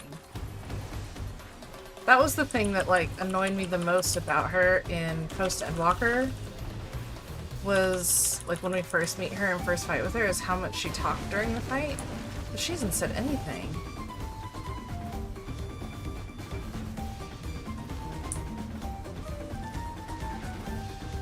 Ew. Oh, is that our final boss?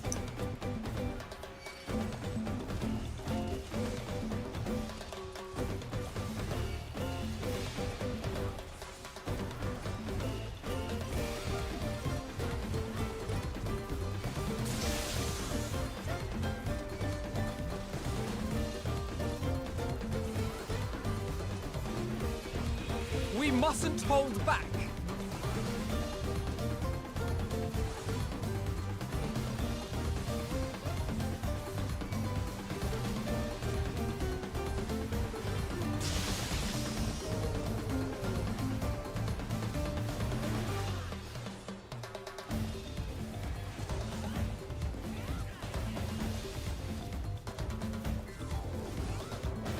That log looks like a...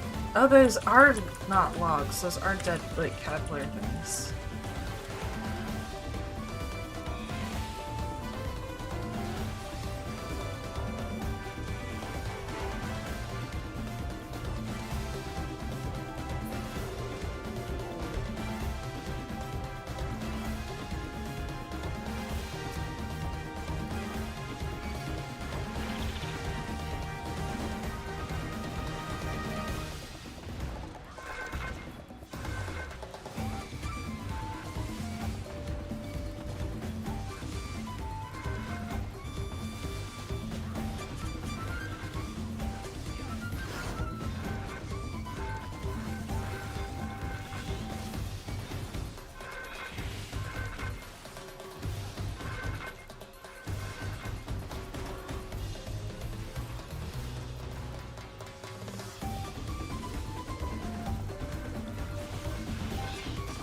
Back off! Ah, now she speaks.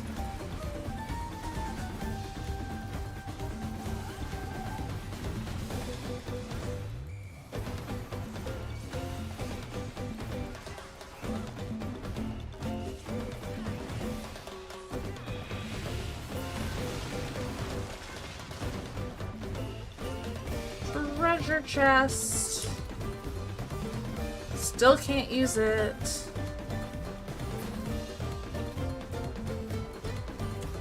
Final boss. It is that praying mantis wasp looking thing. It's an apex predator. Looks like it's on some steroids or something.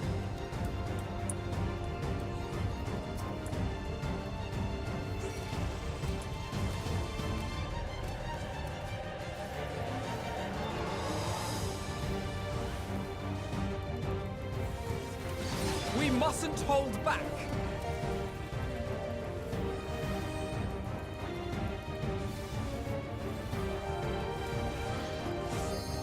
Any hits? No.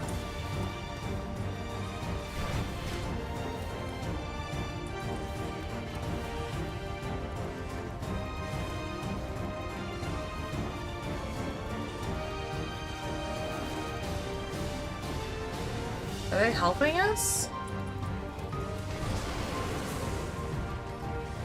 I guess oh. She better not recover HP.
Are you all right?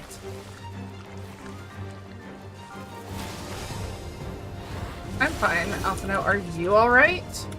Because you're the one who keeps dying. Try this!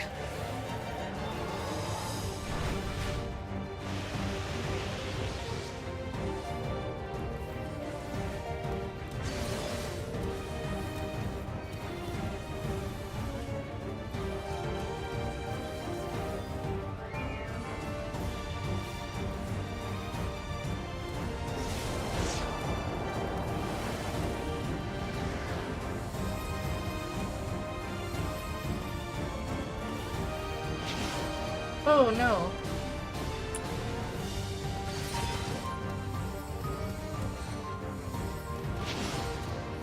How do you know where to stand?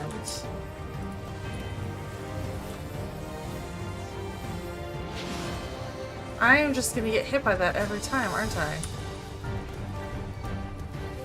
Hopefully there's no stack.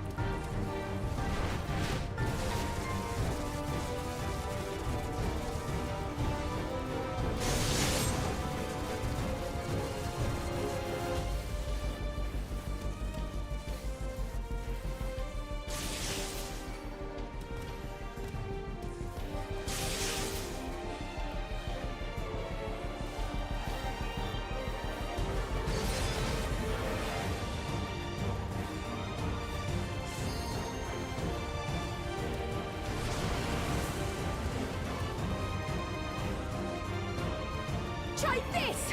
We're so close. Oh.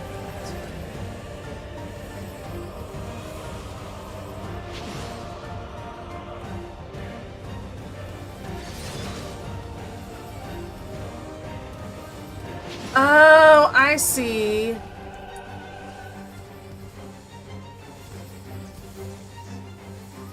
Nope. It moved too far. Yes! And I leveled up! Nice!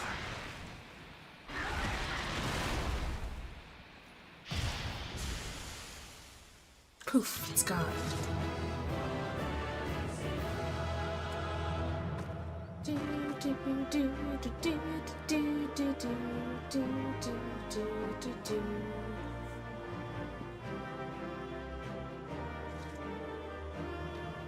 Sweet, I got double the XP and 6,000 gil.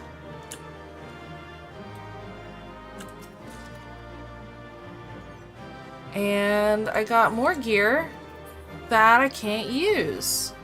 But I got some Viper gear. Or weapons, at least. Oh, I did end up getting some boots I can use.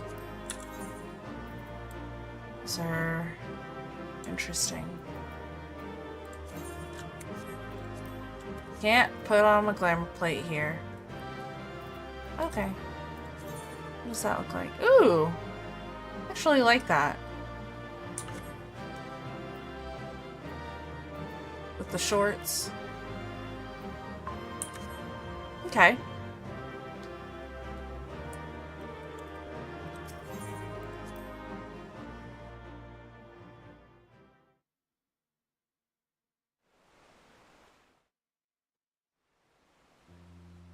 I'm gonna look awful in these cutscenes because I changed my boots. It's fine. I'm not upset about it. This is as far as we It's can fine. go on foot, it seems. We'll have to head back and see about fixing the boat.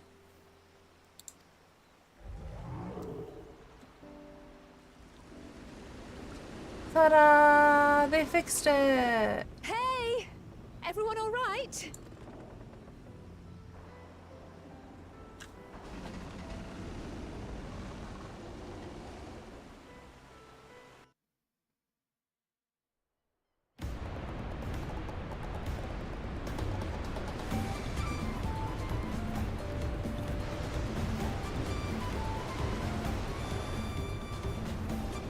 I was worried you might not catch up to you. Those caverns you traversed were dug by the Yakhoi in their search for gold. Remnants of their excavations can be found throughout this region. While I appreciate the lesson, O Wise Guide, are we landing this boat anytime soon? Oh no. Wuk-Lamat is seasick. Our river journey is almost over. For proof of that, you need only look ahead.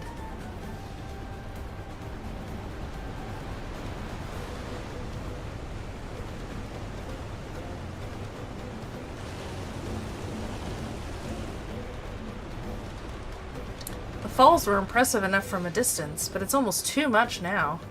They are very beautiful. Wuk-Lamat's like, please let me off.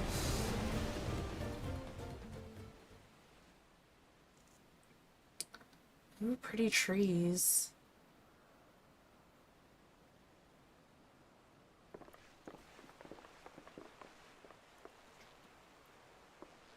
No more boats. Well, then how are we supposed to get back? Oh, you're not all right. I should be surprised if she was. Even without the nausea, we're all spent.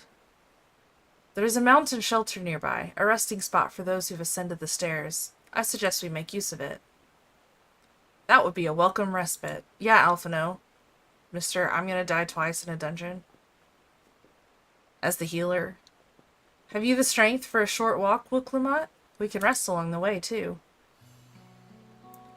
Damn it all. A promise is meant to lead from the front, not mule and moan like a sick kitten.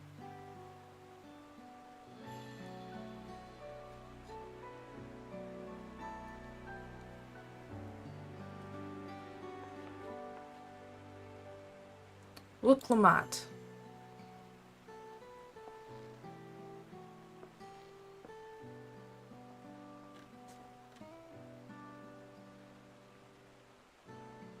Ignore me. It's the nausea talking. I'm fine, really. Lead on. I'll follow.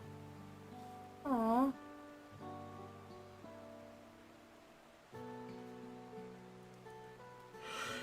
Very well, but if I might say one thing. Just because you're a promise or a claimant for the throne doesn't mean you can't be seen to struggle. You needn't bear this burden alone, so please don't hesitate to talk to us. We're always willing to lend an ear.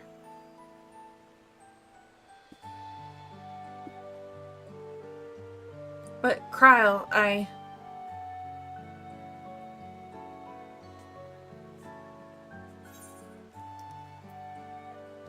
leaning on others is a skill all leaders require.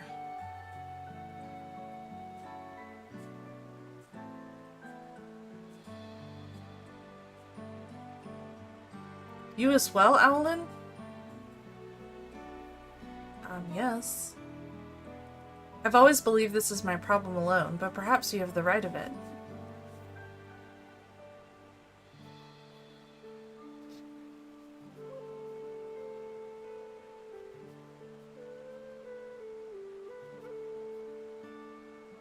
Alright, I'll talk about things. Just give me a moment to collect my thoughts.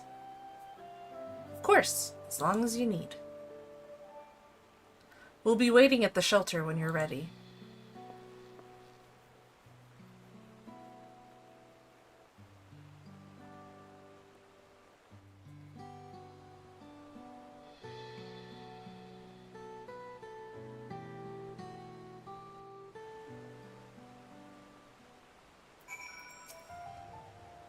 I've long felt that I could never tell anyone when I was confused or hurting, that admitting to weakness would bring shame to Papa's name. But if you say you're willing to listen, then there are things I'd like to talk about. Come on, let's catch up to the others.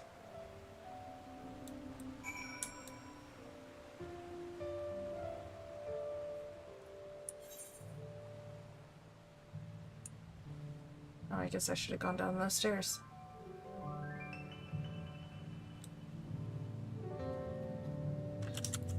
Let's ride our chocobo.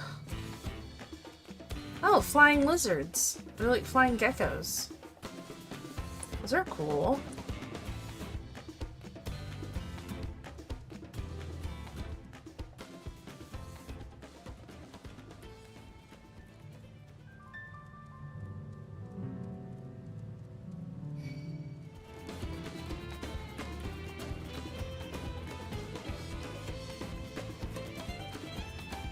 This is many fires. Let's grab the crystal.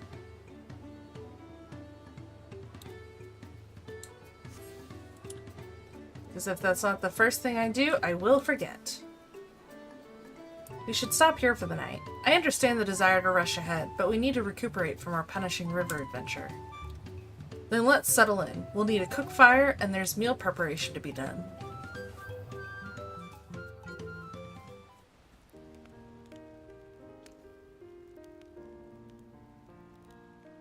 I've been meaning to ask, but how does one become the adopted child of the Dawn Servant?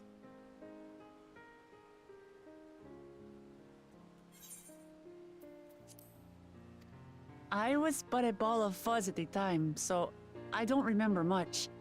My earliest memories are of life in the palace. All I know is that I was born in Ikbrash, a village in Yaktel. But I've never bothered to return there. As far as I'm concerned, Ulul Jaja is my only parent. I quite understand. I have no memories of my birth parents either. Oh. For a while, I wanted to learn who they were. But over time, that curiosity waned. Galuf was my dear grandfather, and he was all I needed. So our situations were quite similar.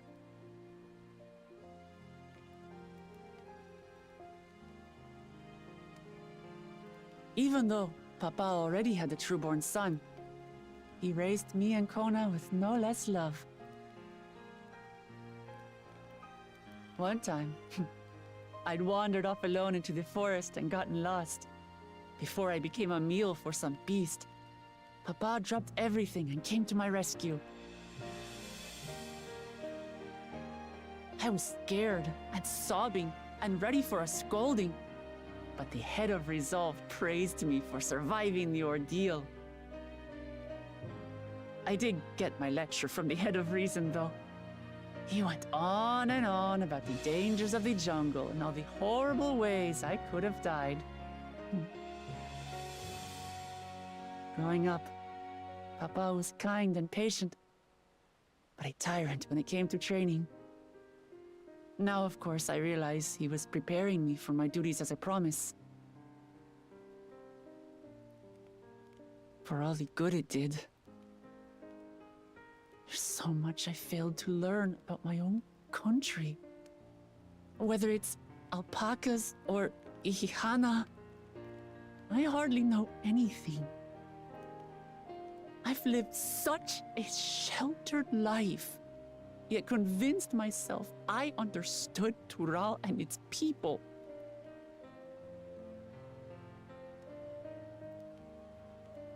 I don't have Kona's education, or Zoralja's strength. I'm all bluff and bravado, not fit to bear my title.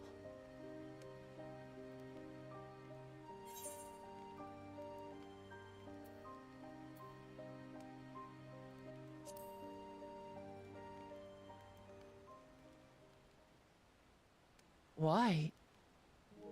Because my father built a nation where everyone can live in peace, and I want to keep it that way.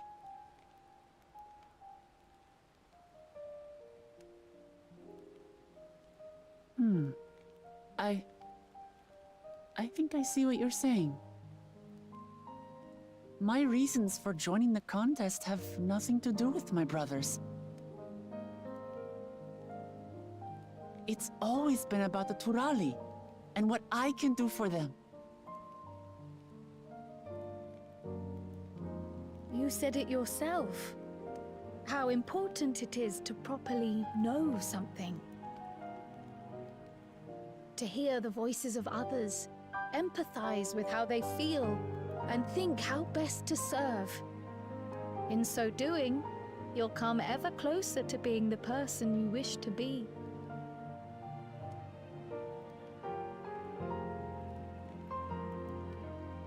I'm sorry, everyone. I've been a fool. From this moment on, I'll stop trying to be the promise I'm not. I won't feign strength to hide my weaknesses. Step by step, I'll learn all there is to know and love about Tulihyolal and my fellow Turali.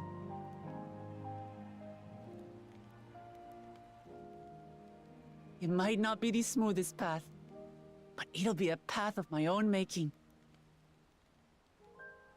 I will find the City of Gold for all of us, along with the answers you seek about your grandfather, Kryl. I swear. I appreciate it, Wuklamat.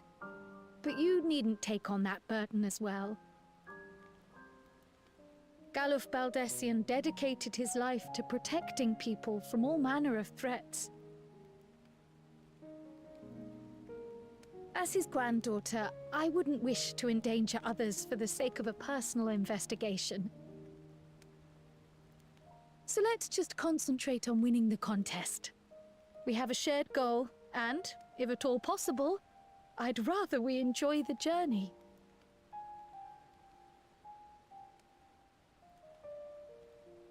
Hear, hear. We are companions on the same road, bound for the same destination. With our combined talents, nothing will stop us from reaching the Golden City. Thank you. Thank you all. I am proud to call you my friends.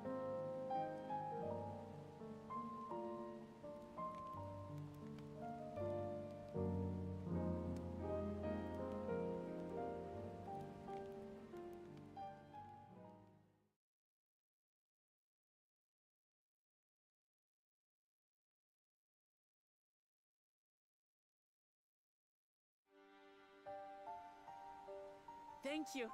Thank you all. I am proud to call you my friends. They seem to be enjoying themselves. Are you sure you don't want to go and say a word to your sister?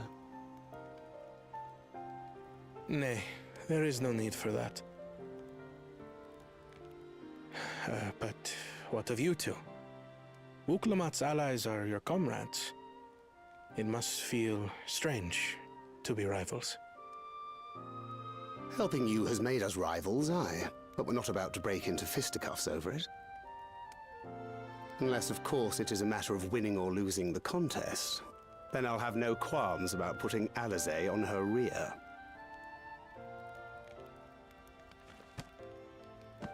Despite our long history, never have I been given the chance to test myself against our companions. The thought stirreth within me a most unexpected sense of competition.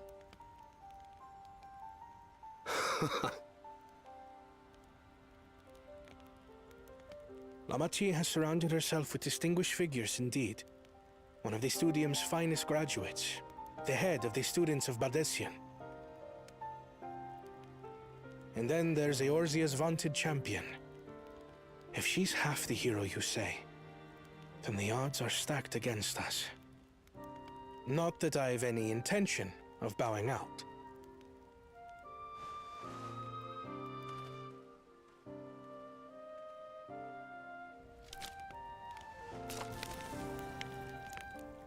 Our time in Urkelpacha only served to strengthen my resolve.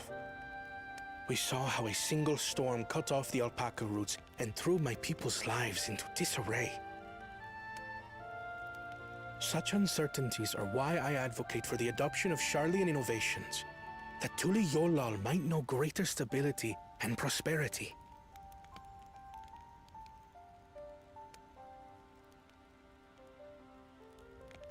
Our nation can change for the better, and I will be the man to change it. Well, it's a start. I imagine your experiences on this journey, all the things you'll hear and feel and think, will help you refine that approach.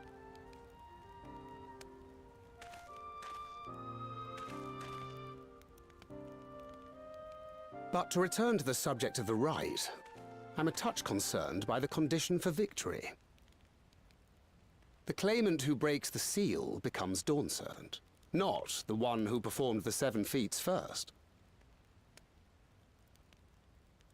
The would-be victor need only possess the 7 keystones.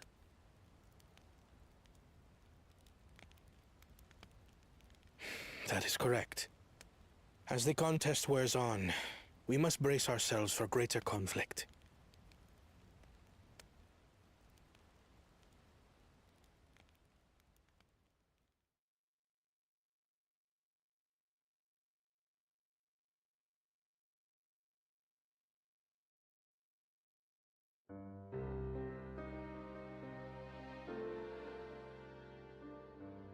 Your rivals still lag behind. The second and third promise may have recruited competent lackeys, but none compared to you. How can they hope to compete with the resilient son? The only child ever sired by a two-head. Only the ignorant or foolish could fail to see that you were born to be Dawn's servant. Such titles mean nothing.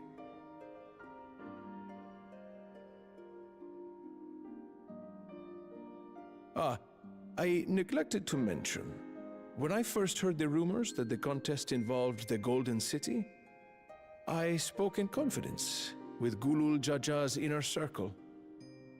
They all agreed on one thing. Whoever reaches the City of Gold will attain a power so great, it can dictate the course of history.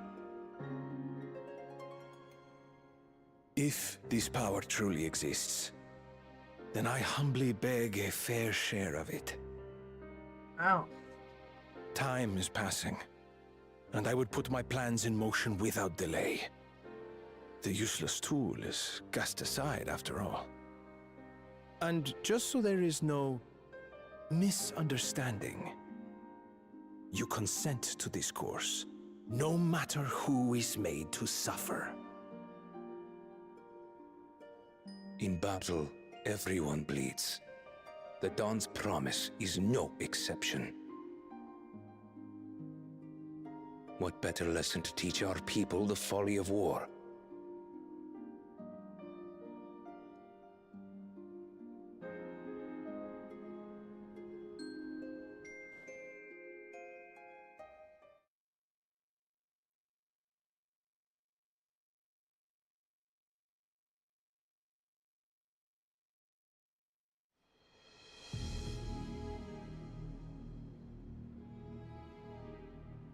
I was hoping for a good scrap, but this bloated sack of bile was no challenge at all. I wonder if the house cat is dead yet. Be ashamed to lose a plaything, but we'd still have 2 more. If I may ask, Chosen One, what are your plans for Tuliolal after you take the throne? Plans? What makes you think we care about all that? We care only about the contest and proving our superiority. That would surely please Mother and Father. Yes, and when we become Dawn's servant, we'll drive out the weakling masses and invite our kin to live in the city. Fine idea! Our family deserves better than that rotten jungle. Back to it then. We must catch up to that one-headed pretender and remind him of the natural order.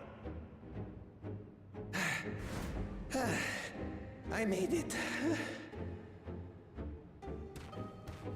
I thought we were missing someone. Where have you been? Oh, I feared I was done for when I fell from the boat. Yet, somehow I made it.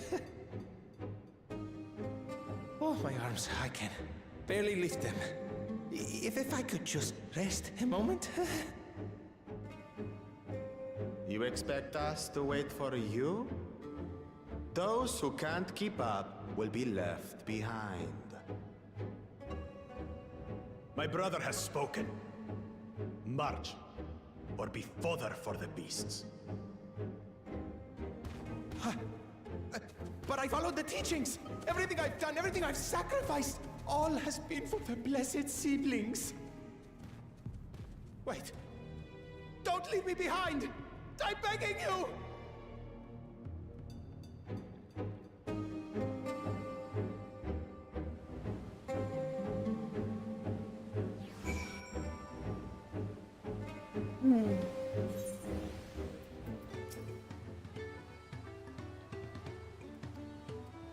I don't want to encumber myself like that again. I want to be better, will be better, for myself and for my people.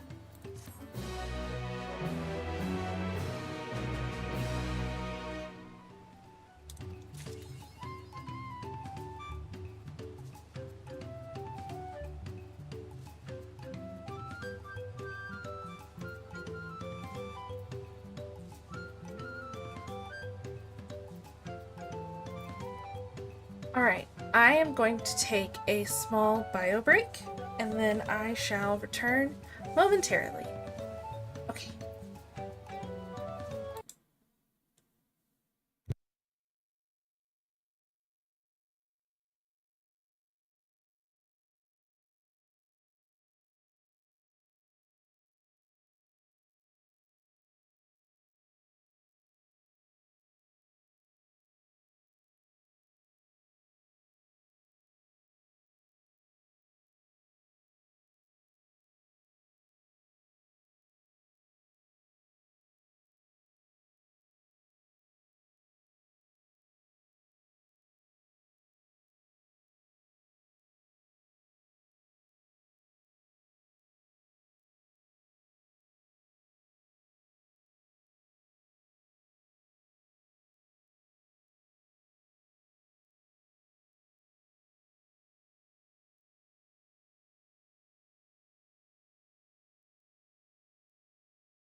Alright, I'm back. Alright, now let's jump back into it. Ooh, new weapon. The Moblin settlement of Earthenshire, finally, something that's easy to pronounce, is not far from here, but be warned, the road we'll be taking is a favored hunting ground for bandits. With the stairs currently impassable, there will be fewer travelers, meaning the brigands will be desperate for victims to ambush. Although considering present company, I suppose my concern is unwarranted. Bandits on the road? What have Zeralja and the Landsguard been doing? Seems it's up to me to restore order to the area. And off she goes again. For now, we'll head west and aim for the bank of the second river.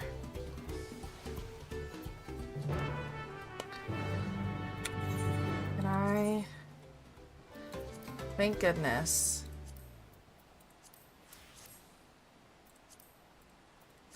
Got my boots back.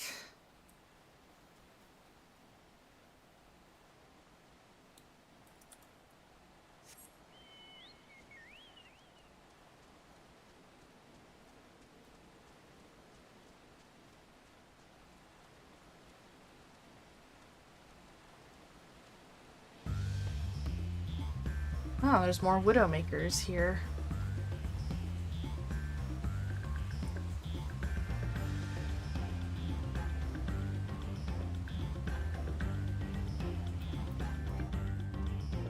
Oh, I'm on my chocobo, so I cannot release my tank stance.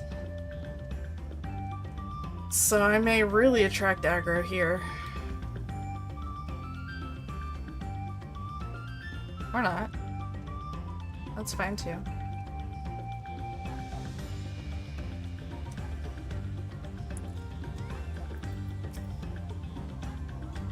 Well, where are these bandits? Apparently, they're not foolish enough to attack a party of this size. Earthenshire is just a little farther ahead, on the opposite bank of... and there we go.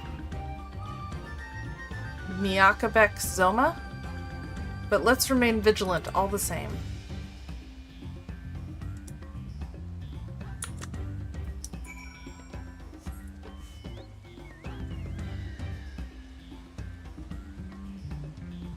Ooh, that's a pretty bird.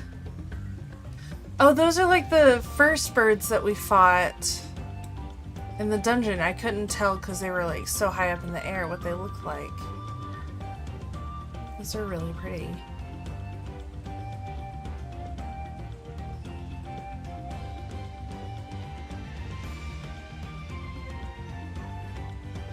Ooh, giant iguanas.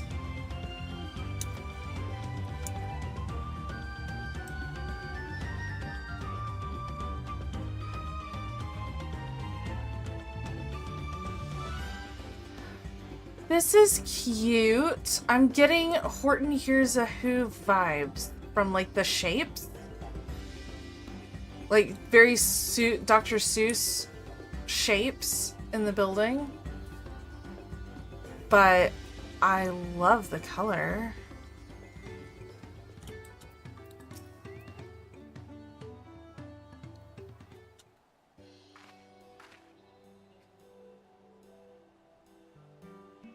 This is it, the village where the Lay of Pots from the Tural saga took place. Earthenshire, Idleshire, might the similarity be a cultural inclination, I wonder? I didn't even think about that. The settlements themselves couldn't be more different, though. This shire appears custom-built to resemble Pots, while the other is a repurposed town.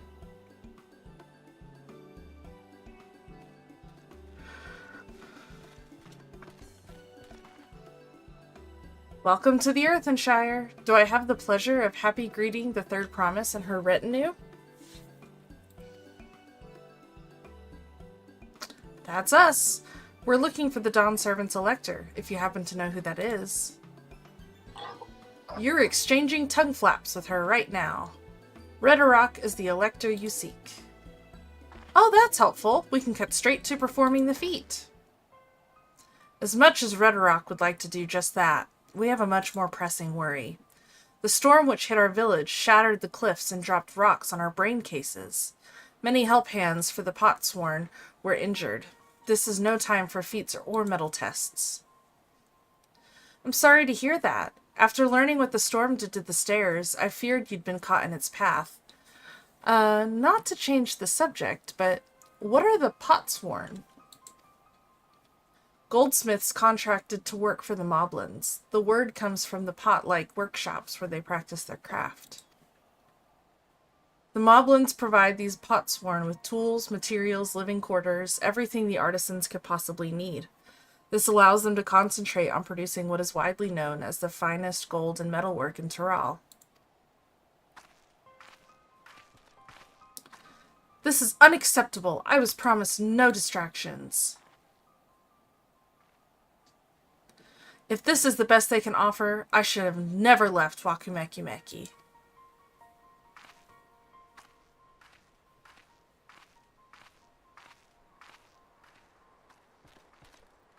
You see, the Potsworn desert us. Without enough healthy help hands, we are failing to uphold our side of the Pot Pact. Should all our Potsworn leave, Earthenshire will grind to a halt. We have to do something, and do it soon. Then let us stand in for the injured helpers. It would give me the chance to learn more about your people and your village, and if it brings us closer to beginning the feat, then all the better. This isn't strictly part of the contest, so don't feel obligated to join in. Take a rest while you can. Of course I'll help. I was hoping you'd say that. I actually wasn't sure I could do this on my own. We'll all help. I doubt any of us could just sit around and watch. We'll take every help hand we can get. Red Rock truth swears that once the Potsworn have their perfect workshops again, we will commence the feat with all haste. You and the Third Promise can assist help hand Rakarok.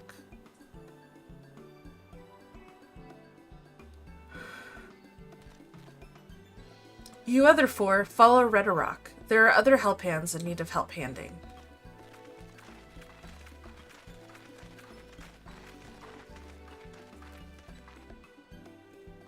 I really appreciate you pitching in.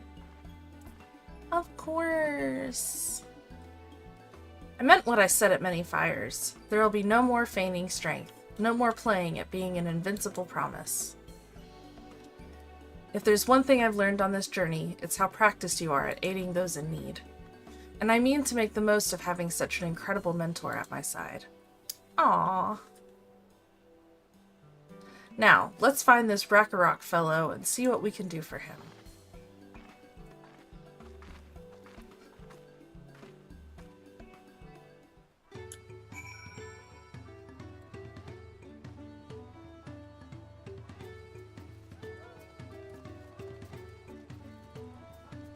Ha.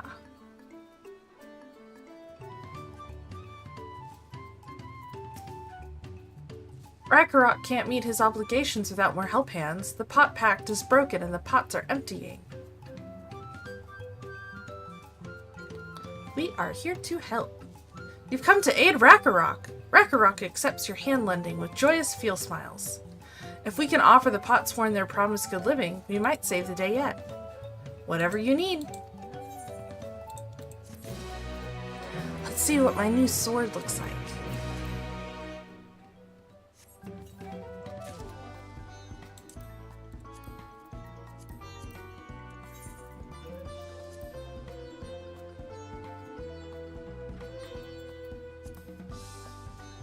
Fancy shield. Very classic style. Very simple, clean sword.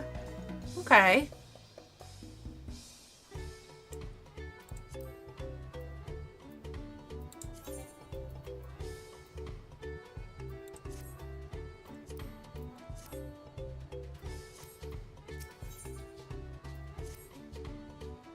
What Rakarok needs is for new help hands to create good living for Potsworn Kahe.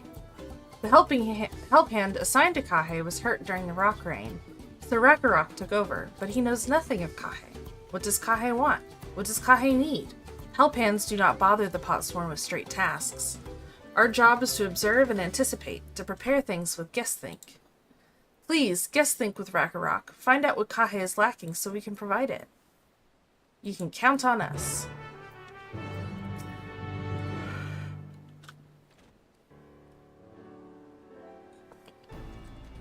This is where Kahe works, is it?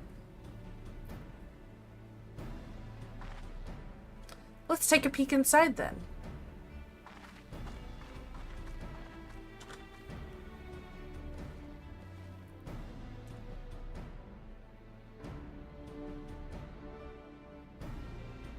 That must be Kahe. It'd be a lot quicker if we could just talk to him, but that's not the way they do things around here, apparently. Looks like he needs a fan. We'll have to leave him be and try our hand at some guess think.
Right. So we've inspected the workshop. And after taking a good look, I think I have an idea of what things Kahe might want to improve his working conditions. Let's head back outside and talk to Rakarok.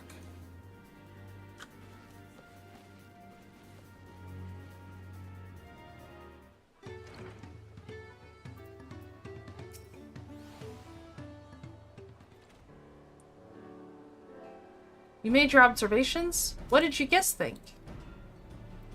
First off, I noticed Kahe hasn't touched his food, and an empty belly can't be good for his concentration. Maybe the cooking isn't to his liking? But our food is very mouth-pleasing. Why wouldn't he want to eat it? But Rakarok is sure of nothing when it comes to Kahe's tastes. I can help you with that. My brother Kona is also Hetsaru, and while everyone has their personal preferences, there are some they tend to share.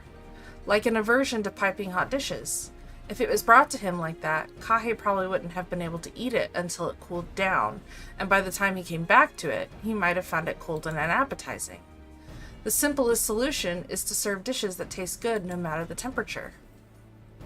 Rakarok never would have thought of that. Would the third promise mind explaining these things to our cook? Not at all. But I don't think that was the only reason Kahe couldn't concentrate. The Hetsaru homeland is hot and dry, but even Kahe seemed to be suffering in front of that furnace. Is there any way you could cool down the workshop? Oh, we could try a drafty shard. They make a lovely breeze. Do you know where we can get one of those? You can gather them from the Shoals of No Return. There are many old boats there, abandoned by those who gave up on their search for the Golden City. So we salvaged them from the wrecks. Could you handle that for us, Alan? Yes, I can. Oh, and one more thing. From what I could tell, Kahe's files and saws and things were very worn down.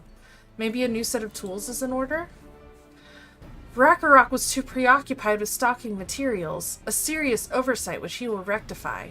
Supplying good tools for good living is a help hand's responsibility. Then we have all have work to do. We can meet back here when our tasks are done.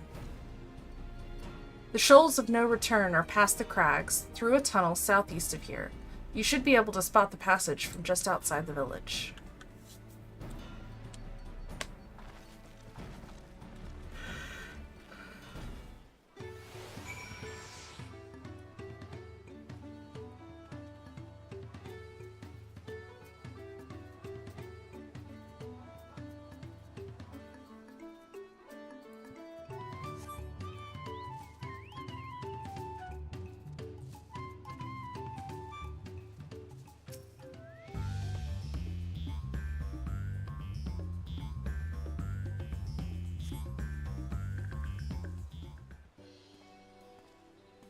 Ah.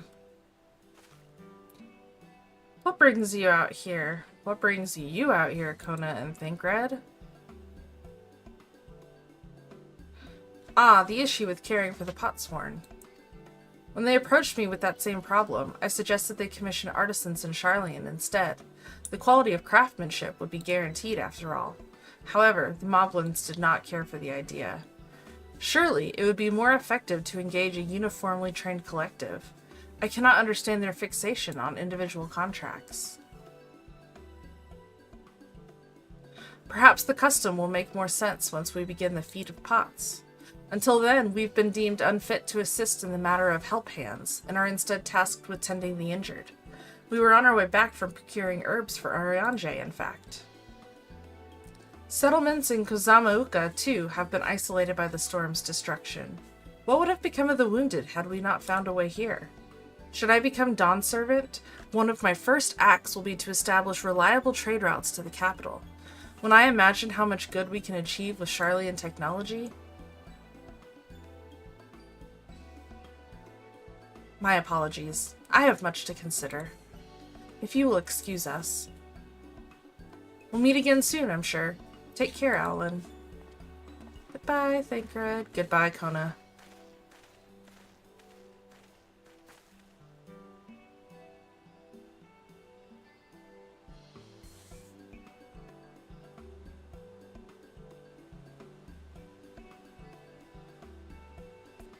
Ah, there's the tunnel.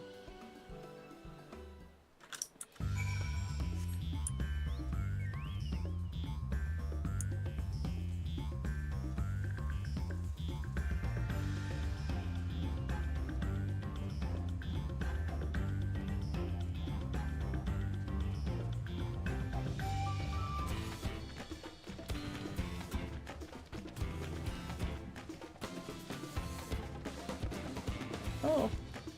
My mouse is dying. We can't have that. Here we go.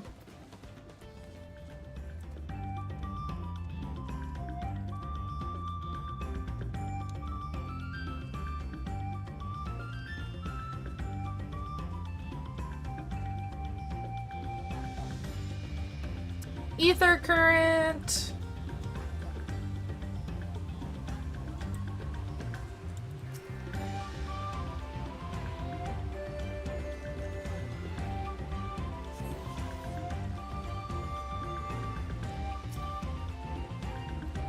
It's a fiery orange crystal. It's not a wind crystal.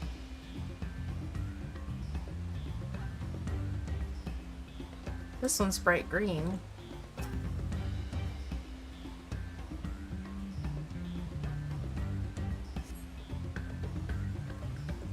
I found the crystal.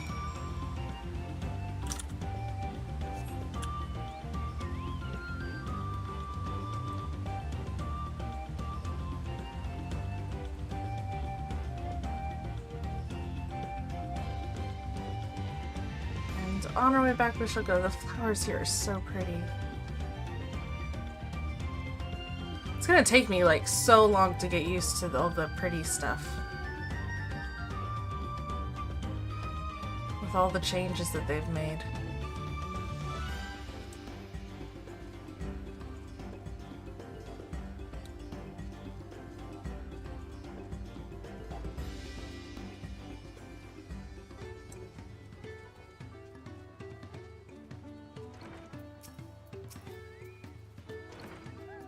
Is that a cool breeze Ragnarok feels? Yes, it is.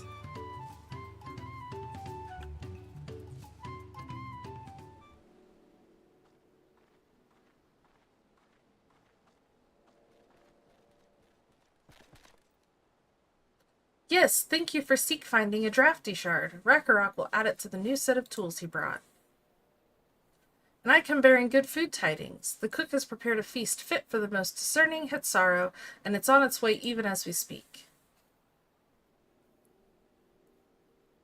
Let's go in and see what Kahe thinks of our efforts.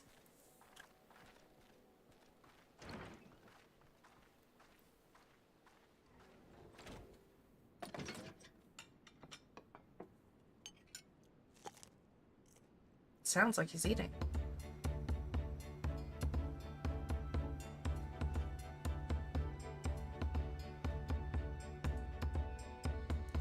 I was wondering what occasion called for me to receive so many visitors. A fine meal, new tools, and a welcome source of cool air. Now I remember why I signed a pot pact.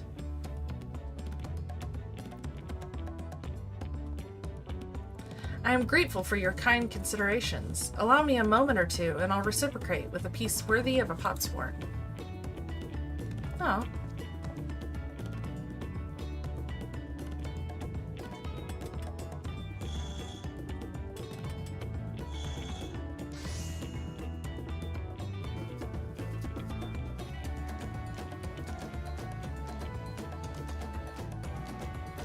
Oh, an oil lamp. That's actually beautiful for the 2 seconds it took for him to make it. Considering the time I've wasted till now, I hope to continue crafting at this improved pace. I have a contract to fulfill, after all.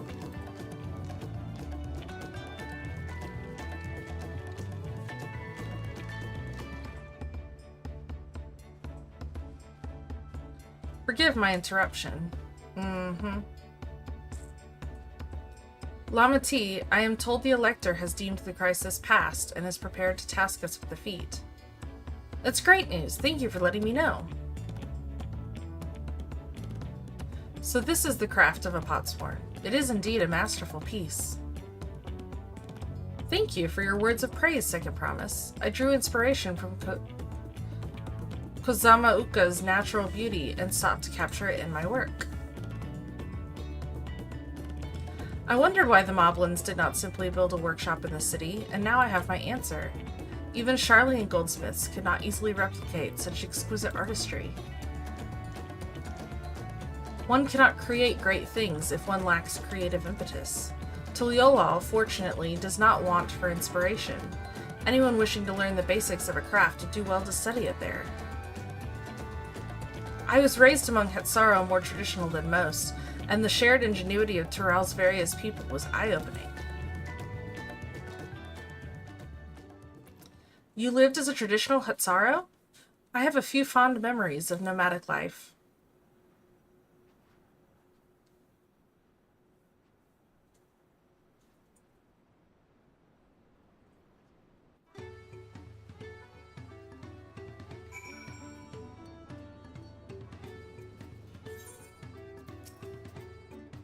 Rakarok is very grateful to you. I thank you for both your hard work and clever guest think. When it comes to help handing, knowing the Potsworn really is important. Well, that's true for pretty much everyone you meet. It's a lesson I've had drummed into me several times already on this journey.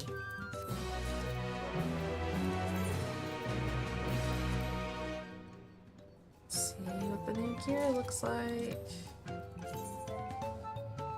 Interesting.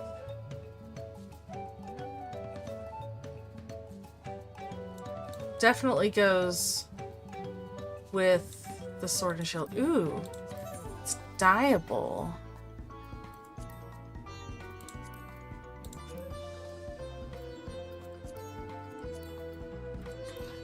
Ooh, the armor itself is dyeable.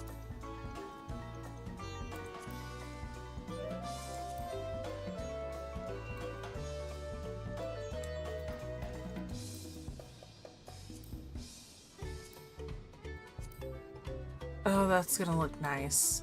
I'll have to play around with that. But I do like that piece. I'm interested to see what else is coming with it.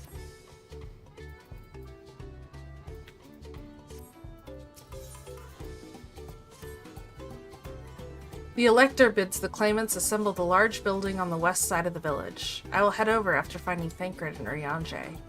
Ah, I also ran into the Levier twins on the way here. I took the liberty of directing them to the venue. Well, at least he's honest. Yes, he's conscientious to a fault. I can see that. Anyway, let's not keep Rakarok waiting.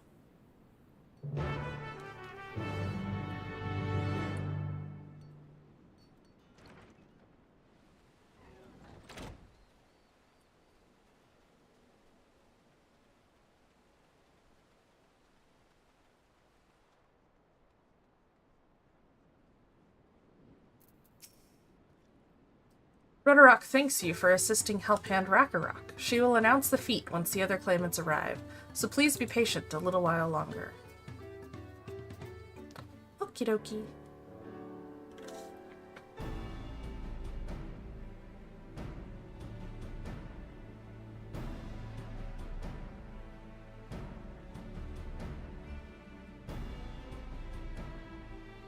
I'm happy to report that we were able to convince one of the Potsworn to stay. How did you fare? Explain. So you managed to do the same. Splendid.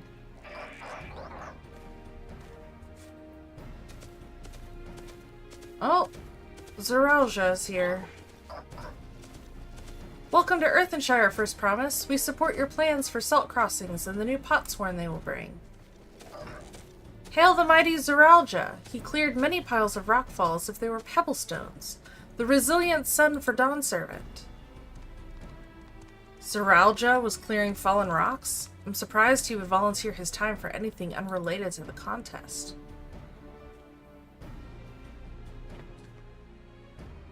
Well, well, we meet again.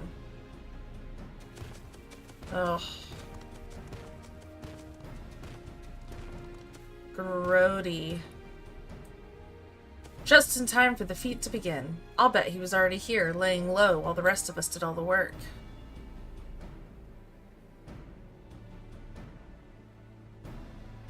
Claimants, your attention please. As Rakarok has explained, many of our Potsworn left us following the storm. The precious metalwork crafted by those artisans bring in much jingly shine from across the salt. Should our stream of trade goods dry up, Earthenshire will suffer. Tuliolal merchants will suffer. So Red Rock sets you this feat. Each of you are to find one clever hand goldsmith to bring back here to us. So we're to recruit new potsworn. Makes sense for the feat of pots. Calling this a feat does not justify taking advantage of the claimants and their influence. How does finding workers for you demonstrate their worthiness for the throne? You are free to refuse Red Rock's request. She will be happy to inform the Dawn Servant of Zeralja's disqualification. The right is a means to an end. The steps we take to get there are not important. Then Red Rock declares the feat of pots begun. But remember, a pot pact must be agreed to willingly. No grab snatching or deceitful tongue flaps. Well, it's a good thing we know a goldsmith. The Elector said nothing of taking a willing artisan from a rival. Which is exactly what we should do. Ugh.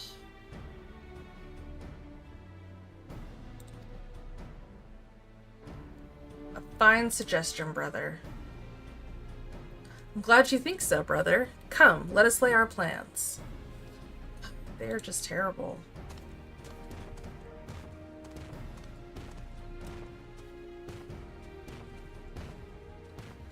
That nasty brute is up to something. Aye, he may seek to delay us again as he did on the river. We can but remain vigilant while we plot our course. What do you think, Wuk-Lamat? Have you any candidates in mind to satisfy this feat? I know some artisans amongst my supporters, but they're all in their twilight years. I couldn't ask them to give up the comforts of Tuliolal to live in this remote village, no matter how beautiful the scenery. Meanwhile, Kona probably has 100 young craftspeople to choose from. Not that I'm comparing us, you understand. That's just statement of fact.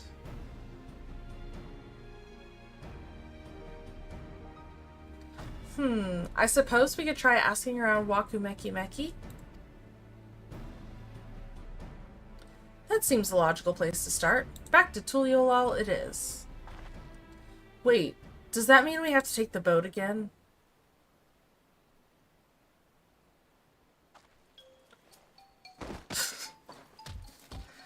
No, I can't do it. I can't stomach another boat ride. You said I should share my burdens, so I will speak plainly.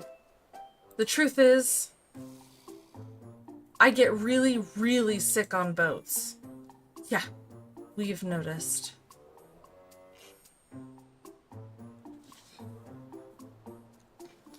Wuk-Lamat, this is hardly news. But it was brave of you to admit. In any case, we won't be fighting the current this time. Heading downriver will be much smoother. It will? Are you sure? I'm positive. Mostly.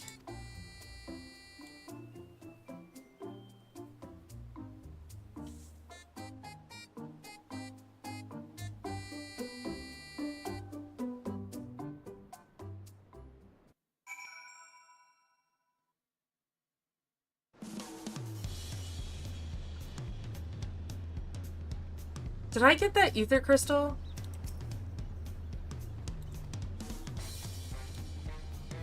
Because I'm back in Tuliolal. Alright, Wuk-Lamat is ready to try to find somebody. Oh, I guess I can come here to the Hubigo Skipper and find my way back. If I didn't get the ether crystal. Because I forgot to get it. I knew I was gonna forget.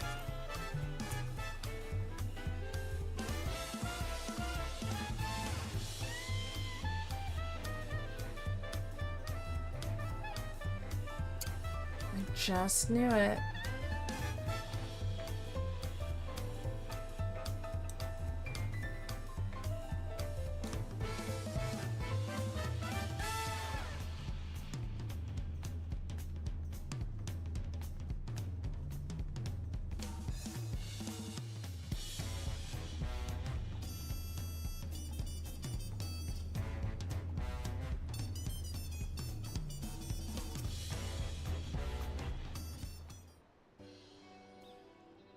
Greetings, Third Promise. What brings you back to Wakumeki? You've not chipped your axe again, have you? No, Master Ropley. Actually, I have a favor to ask.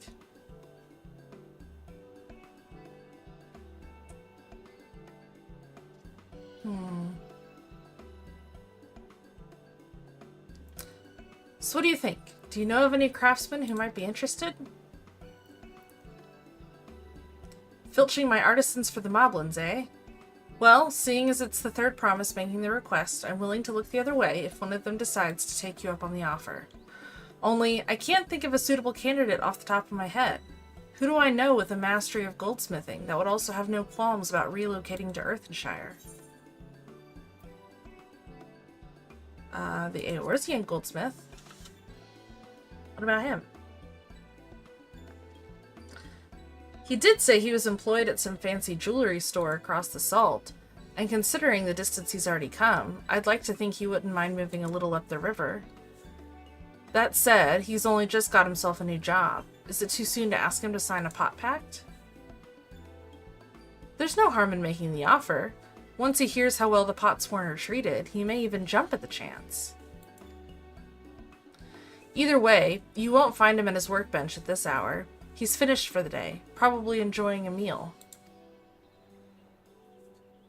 Then maybe we should go and talk to him. Just you and me, since he knows us. Wouldn't want him to feel intimidated by having to deal with a crowd of new faces. The two of us can handle this. Take a rest at the cabins if you like.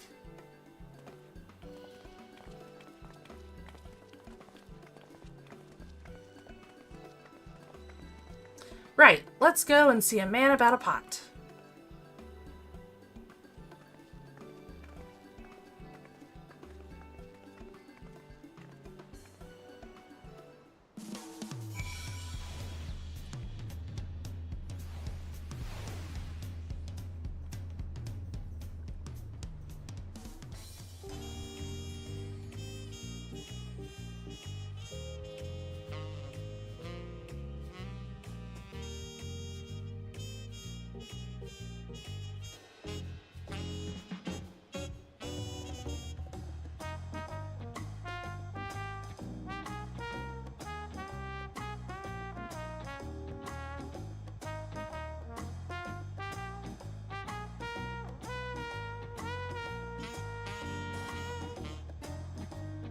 Looks like he's inside. And downstairs.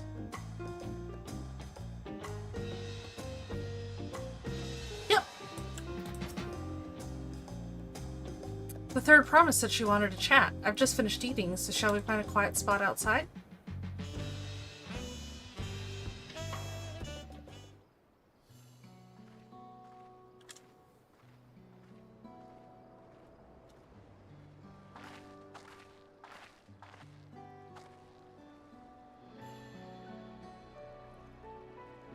Last time we talked on this beach, you were in a miserable state. Aha, yes I was, wasn't I? A lost soul, until the two of you came along and helped me rediscover my purpose. My new place of employment has been most welcoming, and for the first time in a long time, I feel content with my lot in life. That's wonderful. So what is it you wish to discuss?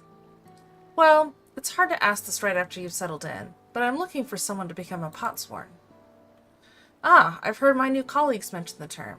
That's when an artisan signs a contract to work for the Moblins, isn't it? But you're not a Moblin. I'm not sure I understand.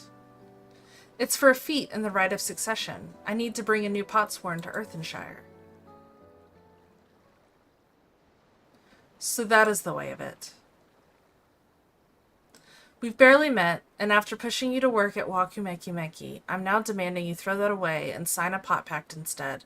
It's a selfish request, I know. I have something to tell you, Third Promise. The other day, I completed the necessary procedures for immigration. I'm pleased to say I'm now an official subject of Tural. I've since endeavored to learn what I can of my new nation, beginning with the right of succession and its claimants, including you, of course. Now, you will recall it was my father's example which led me to pursue goldsmithing. He was at East End when Garlean forces laid siege to the settlement, and in the ensuing chaos, he was slain. War took him from me in an instant, the man I loved and admired. I never wish to suffer such a loss again. And so, as much as I'm indebted to you for turning my life around, it is as a fellow peace-loving Tuliolan that I want you to win the throne. If I can help you achieve that by signing a pot pact, then I shall gladly do so. Thank you. I shall return to Master Ropley and inform him of my decision. Allow me. I'm the reason you're leaving, so I should be the one to deliver the news.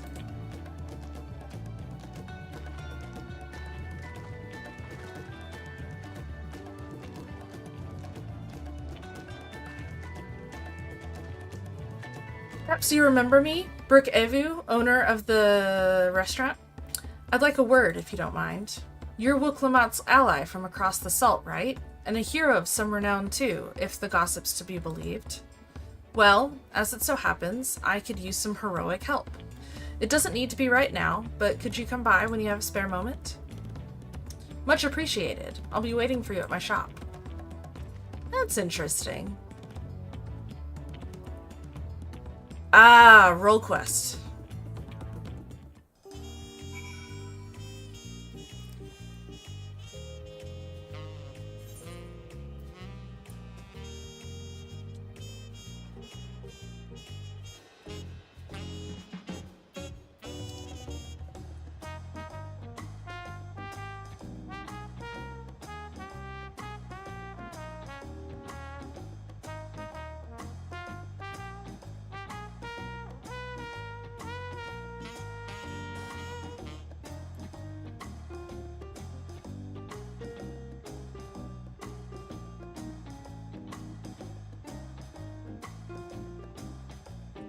To the next part of the quest we go.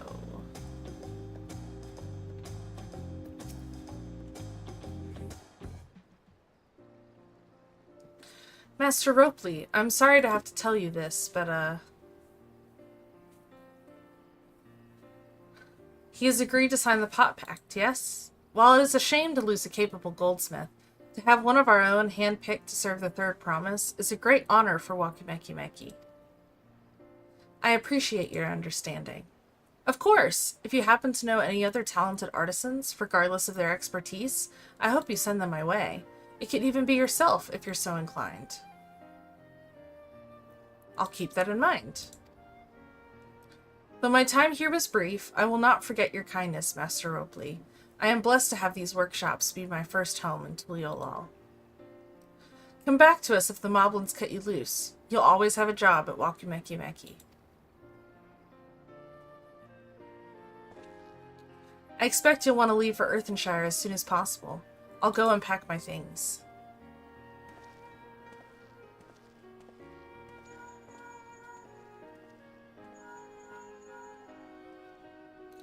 What became of Von John Tane? Were you able to find him?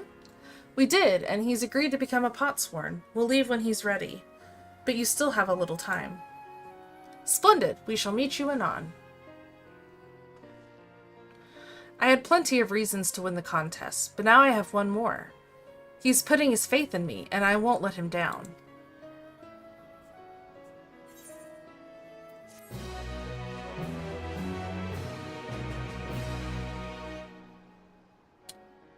You may now unlock deliveries for Wakumeki.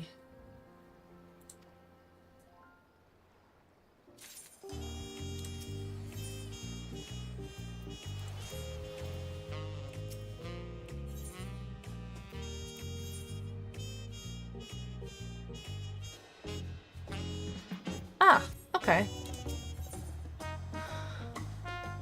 Well, I do have all my crafters to 90, so I will be able to do that eventually, but I will come back to that later. I think I've got a little bit more MSQ in me for the day, at least for now.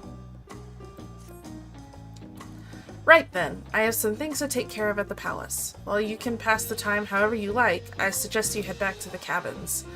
After all, even heroes need to rest, and we still have a big journey ahead of us.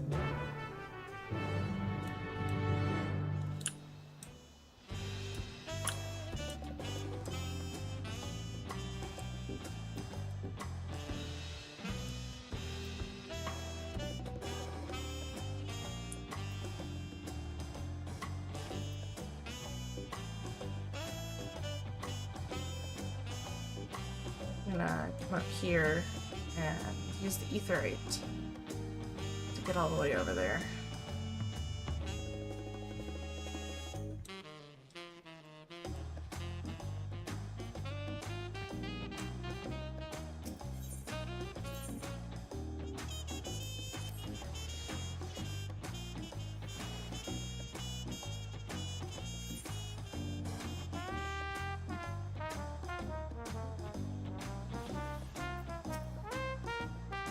Welcome back! You've had a Landsguard messenger most anxiously waiting on your return.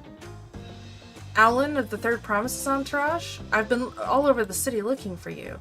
The Dawn Servant summons you to the palace. You are to present yourself to the gate guard stationed outside Sunperch at your earliest convenience. Oh, and you are not to mention this visit to Wuk-Lamat. Interesting.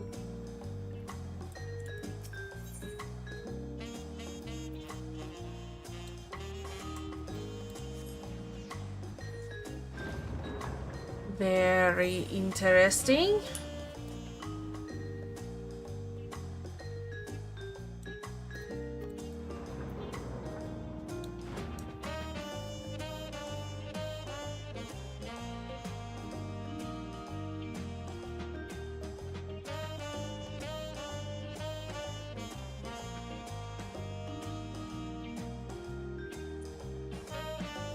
Nope.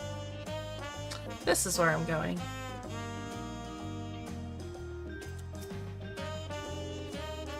The Dawn Servant awaits you within. While I was not informed of the reason for your audience, in terms of attire, I would suggest full battle regalia. Oh, it's a duty.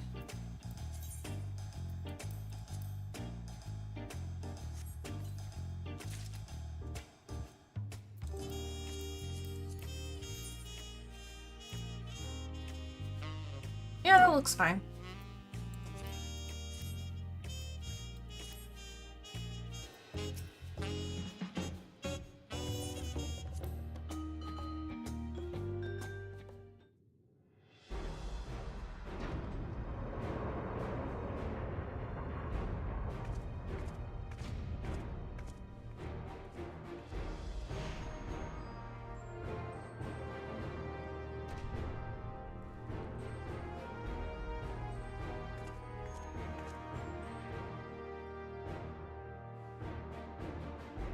I'm guessing he wants to fight me? Forgive me this sudden summons. When I learned my daughter's champion was back in the city, I couldn't resist the opportunity. Yep.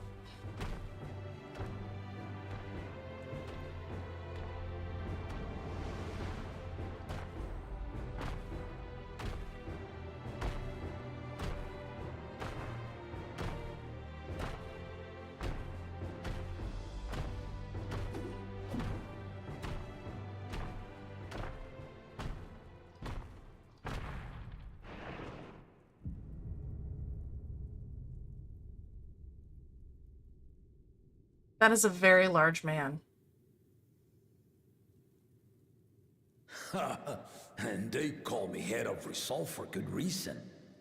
Old as I am, I have not lost a battle worthy of the name since the day I took the throne. And I've been craving a proper challenge. The Lance Wielder, Estinian, he fought well enough. But our bout was ended before a victor could be decided. Judging by the sailors' gossip, you are a warrior of renown in your homeland. Yet I wonder, with all your deeds done and victories won,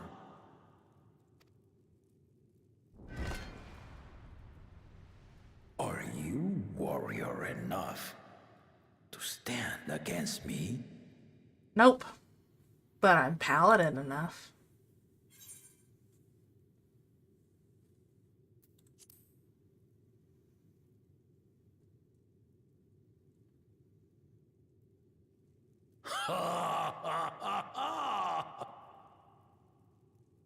A spirited answer.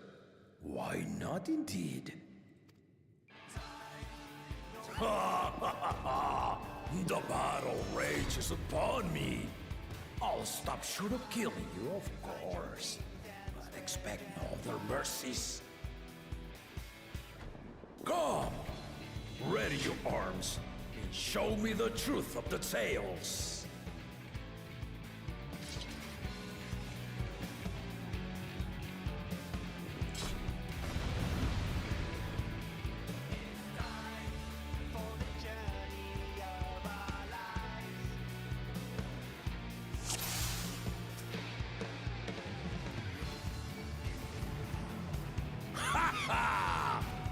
Give it your all!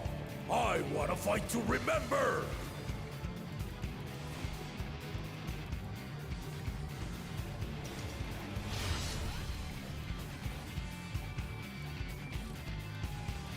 Let's test the waters.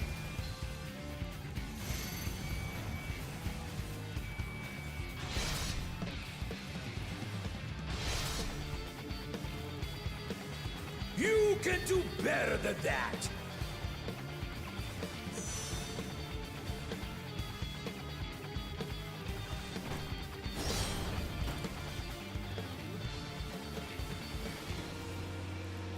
Have you ever fought a viper? Ha! Let's see how you handle this!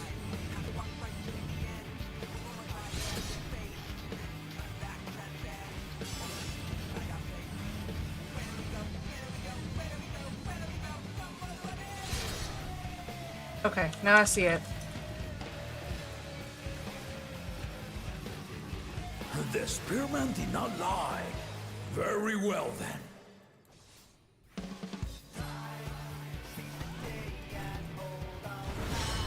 Ooh.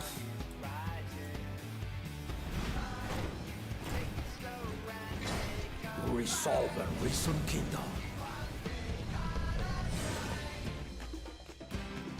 All right.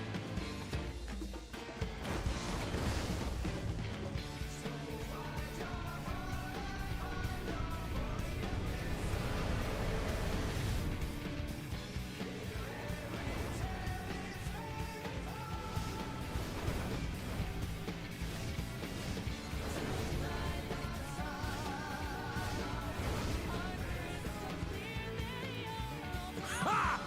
Did you think you had my measure? Take this!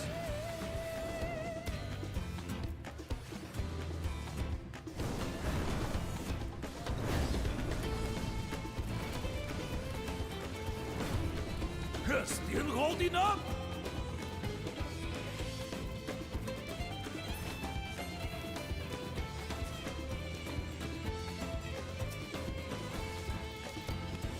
We're far from finished. I know, and that's what's worrying me.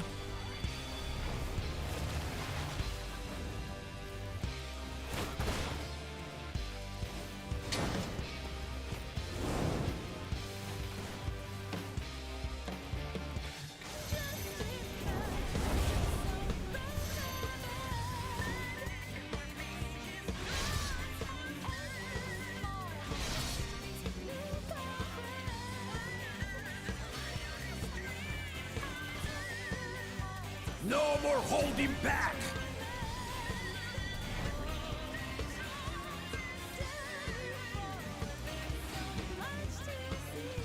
Stay alert!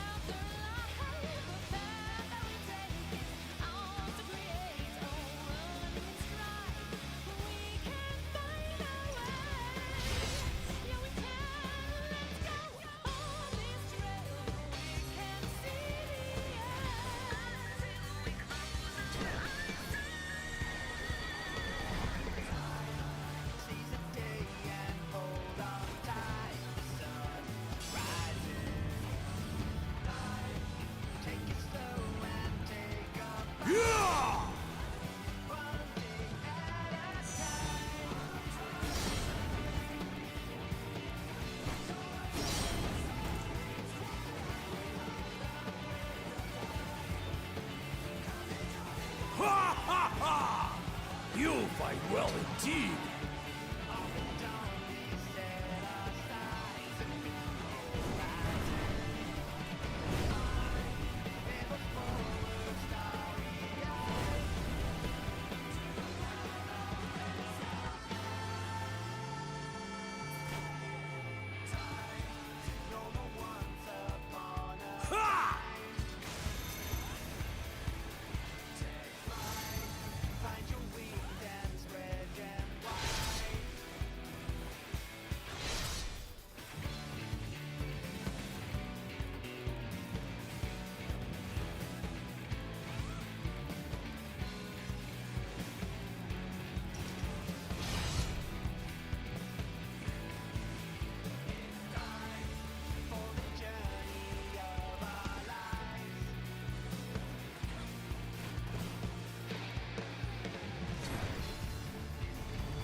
Formidable!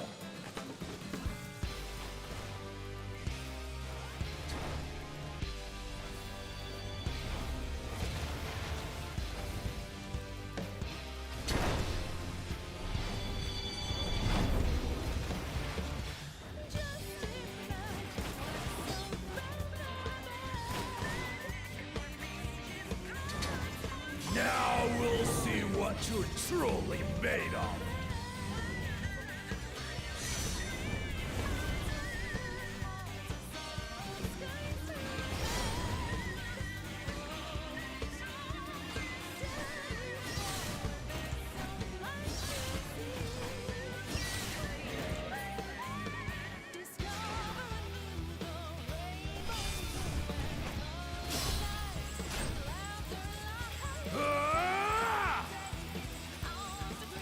No, no, no, no, no, no, no, no, no, no, no, no, no, no, no, no, no. No, no, no, no, no. Oh, thank goodness. That will do. You've shown me more than enough. that's why he never gets defeated in battle. Because he never finishes the battle.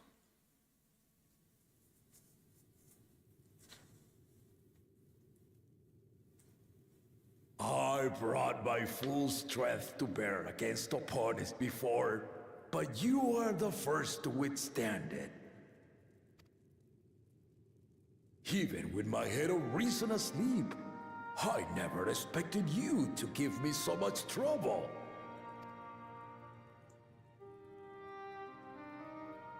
Estinian did not exaggerate. You are a force to be reckoned with. Ha ha ha ha ha ha!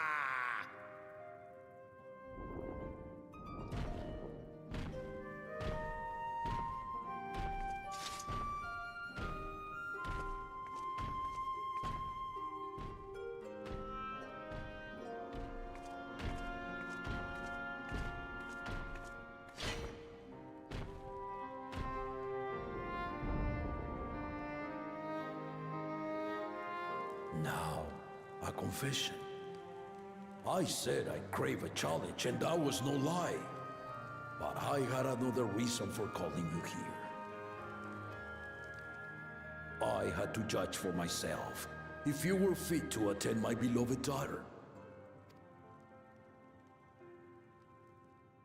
In some respects, she is much like me. Hot-headed and prone to rush into danger.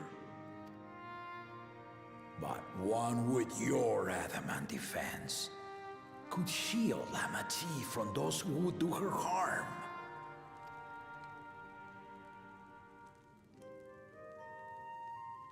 Will you hear my question and answer me plainly?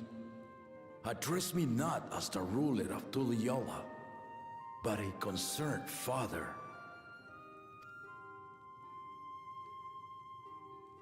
Thank you. Then tell me, given your journey together thus far, what is your impression of Lamati? Whether it be as their promise or just a companion on the road. Speak your mind.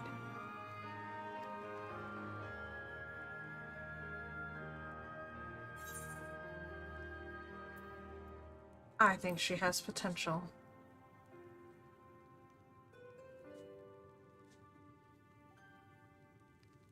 Ha! A tactful response, but agreed. She is not ready for the throne. Not yet. Lamati thinks she understands our many peoples. Their histories, their cultures, their beliefs. But she knows only what she's seen in the capital. And it's not only her who concerns me. Even this early in the contest, you must have realized. As potential rulers, all four claimants are lacking. This is why I elected to hold the right of succession. Not to choose a fitting candidate, but to cultivate one. And if no one has impressed me by the end of it, then to no one will I yield my throne. Wow. As a parent, I pray that my children rise to the occasion. With outsiders dragged into my game, I am also hopeful that the different perspectives you and your companions have to offer will inspire them to grow. I imagine you in particular have traveled many lands, know many peoples and cultures, loved them and been loved in turn. Guide Lamati as you think best. Walk at her side and, when needed, push her to walk ahead.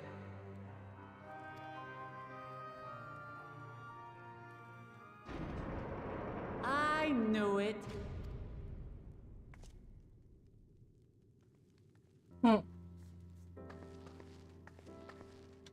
There I was, about to sit down for some of Namika's cooking, when I heard that Papa had sent for you. You were dueling behind my back, weren't you? Oh. She knows. I see there is no point in denying it. You needn't worry, daughter. I took care not to inflict lasting injuries. You and your ally may return to the contest without disadvantage. No harm done. I swear, just as I was learning newfound respect for my father. Let's take our leave of this battle-mad oaf before he calls on the rest of my entourage.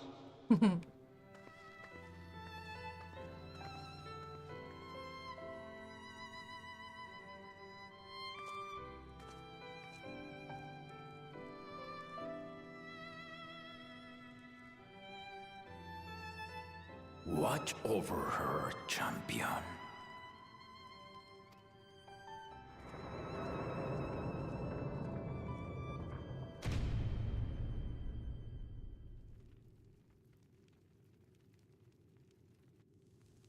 Oh, don't tell me Goodness, there's recruits are ass no less sharp, as one might expect of Gallup's countrymen. They saw the flaws in our claimants from the outset. The other two, though, they dismiss comrades willing to point out their shortcomings, and no good can come of it.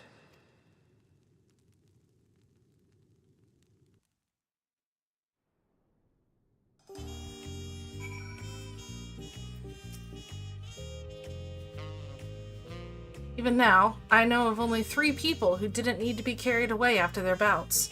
Zeralja, your friend Estinian, and yourself. Wow. You really do live up to your fearsome reputation.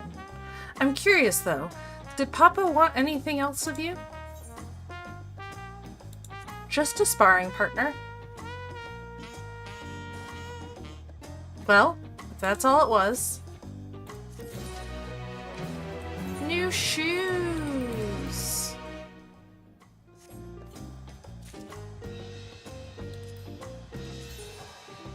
Ooh, fancy.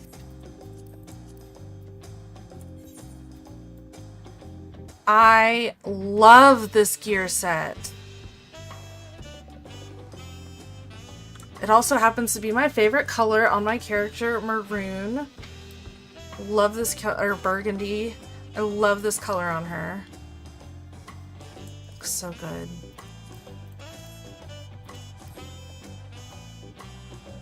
Alright. So, we've been at this for a few hours, and I think I'm going to take a break for a little while. I don't know if I'll be back later today, or if I'll be back tomorrow. I know for sure I'll be back tomorrow. But I might hop on a little bit more later today for a few more hours. I don't know yet. I hope you're enjoying the ride so far through the new Dawn Trail experience. And hopefully the next time we'll have some more battles. I've really enjoyed the dungeon and the duty so far. I think the new mechanics are really good. And hopefully, if we have another dungeon, Alphino won't die. Because, you know, apparently he likes to do that. So, I hope that everybody has a good rest of your day if I'm not back. And, yeah, I will see you guys later. Okay, bye!